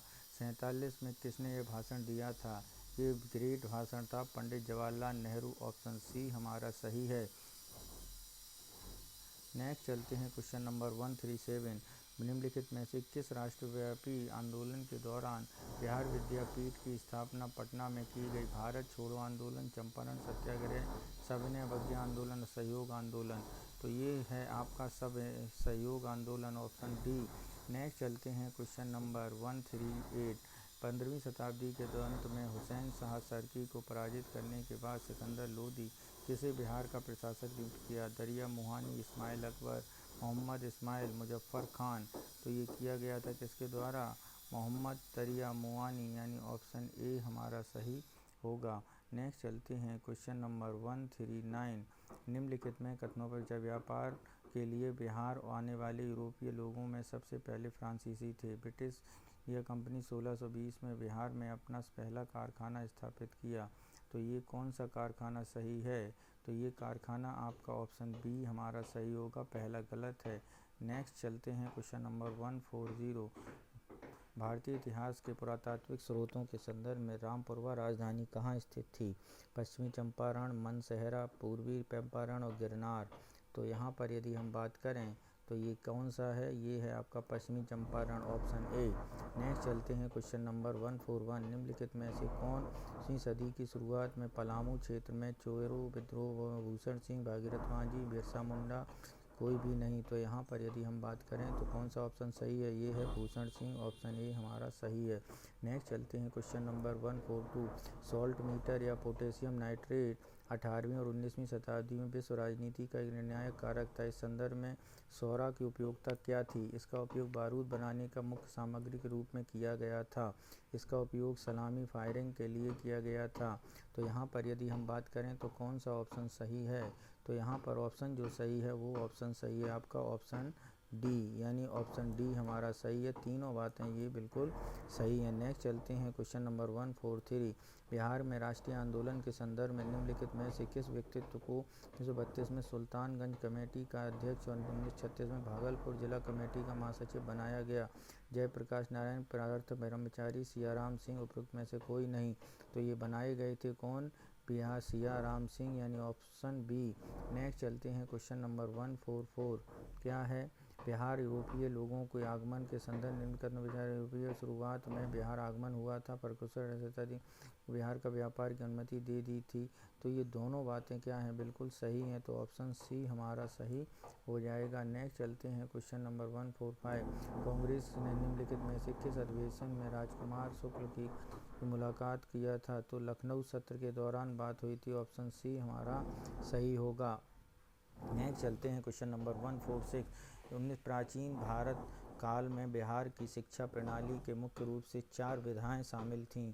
निम्नलिखित में से कौन सी 4 विधाओं में से एक है? त्रयी, दंडनीति, आनुवंशिका। उपयुक्त नीचे कोड का प्रयोग करके सही उत्तर चुनें। केवल 1 और 2, 1 और 3, 2 और 3, 1, 2, 3। तो यहाँ पर यदि हम बात करें तो कौन सा सही होगा? तो ये ऑप्शन सी हमारा जो है सही होगा। नेक्स्ट चलते हैं क्वेश्चन नंबर 147। निम्नलिखित में से कौन सा विषय धारा प्राचीन नालंदा विश्वविद्यालय में नहीं पढ़ाई जाती है? गणित, खगोल विज्ञान, वास्तुकला। उपरोक्त में से सभी विषय पढ़ाए जाते थे।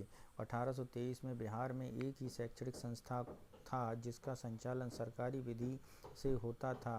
उपरोक्त विद्यालय कहाँ स्थित है? तो उपरोक्त विद्यालय मित्रों स्थित कहाँ पर है? अगर इसकी बात करें तो ये है आपका ऑप्शन डी। उपरोक्त में से सभी विषय पढ़ाए जाते थे, ऑप्शन डी हमारा सही होगा।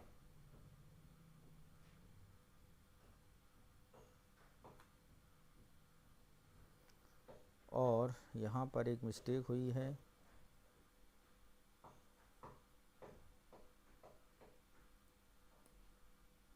जो आंसर होगा इसका सही डी होगा, ऑप्शन डी। ठीक है। नेक्स्ट चलते हैं क्वेश्चन नंबर 148। क्या कह रहा है 148? हाँ, निम्न 1823 में बिहार में एक शैक्षणिक संस्था जिसका संचालन सरकारी निधि से होता था, विद्यालय कहाँ पर है?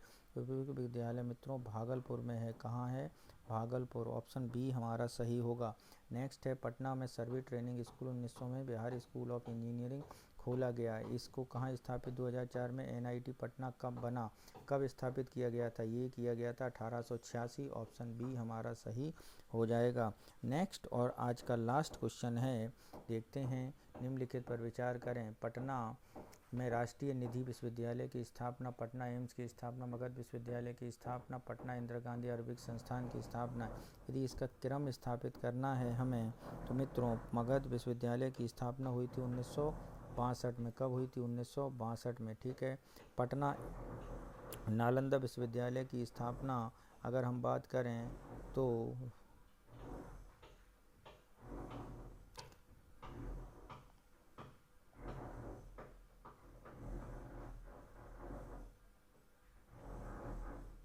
ये इंदिरा गांधी 1983 में खुला था, ठीक है। ये पटना एम्स की अगर स्थापना के बारे में बात करें तो पटना एम्स 2012 में खुला है। राष्ट्रीय विधि विश्वविद्यालय के बारे में बात करें तो ये पटना राष्ट्रीय विधि विश्वविद्यालय के बारे में यदि हम बात करें तो ये खुला था 1983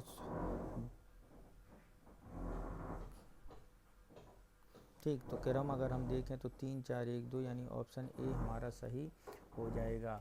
तो इस तरह मित्रों आज हम लोगों ने बिहार पीसीएस का मॉडल टेस्ट संख्या परफेक्शन आईएएस संस्थान का तीसरा सॉल्व किया है। नेक्स्ट पेपर भी जल्दी अपलोड कर दिए जाएंगे और इसका टेलीग्राम चैनल के माध्यम से आपको उसका PDF मिल जाएगा। तो आप हमारे चैनल को सब्सक्राइब करिए, लाइक करिए और अपने कमेंट ज़रूर कीजिए। बहुत बहुत धन्यवाद, थैंक यू, गुड लक और हमारे चैनल से जुड़ने के लिए बहुत बहुत धन्यवाद।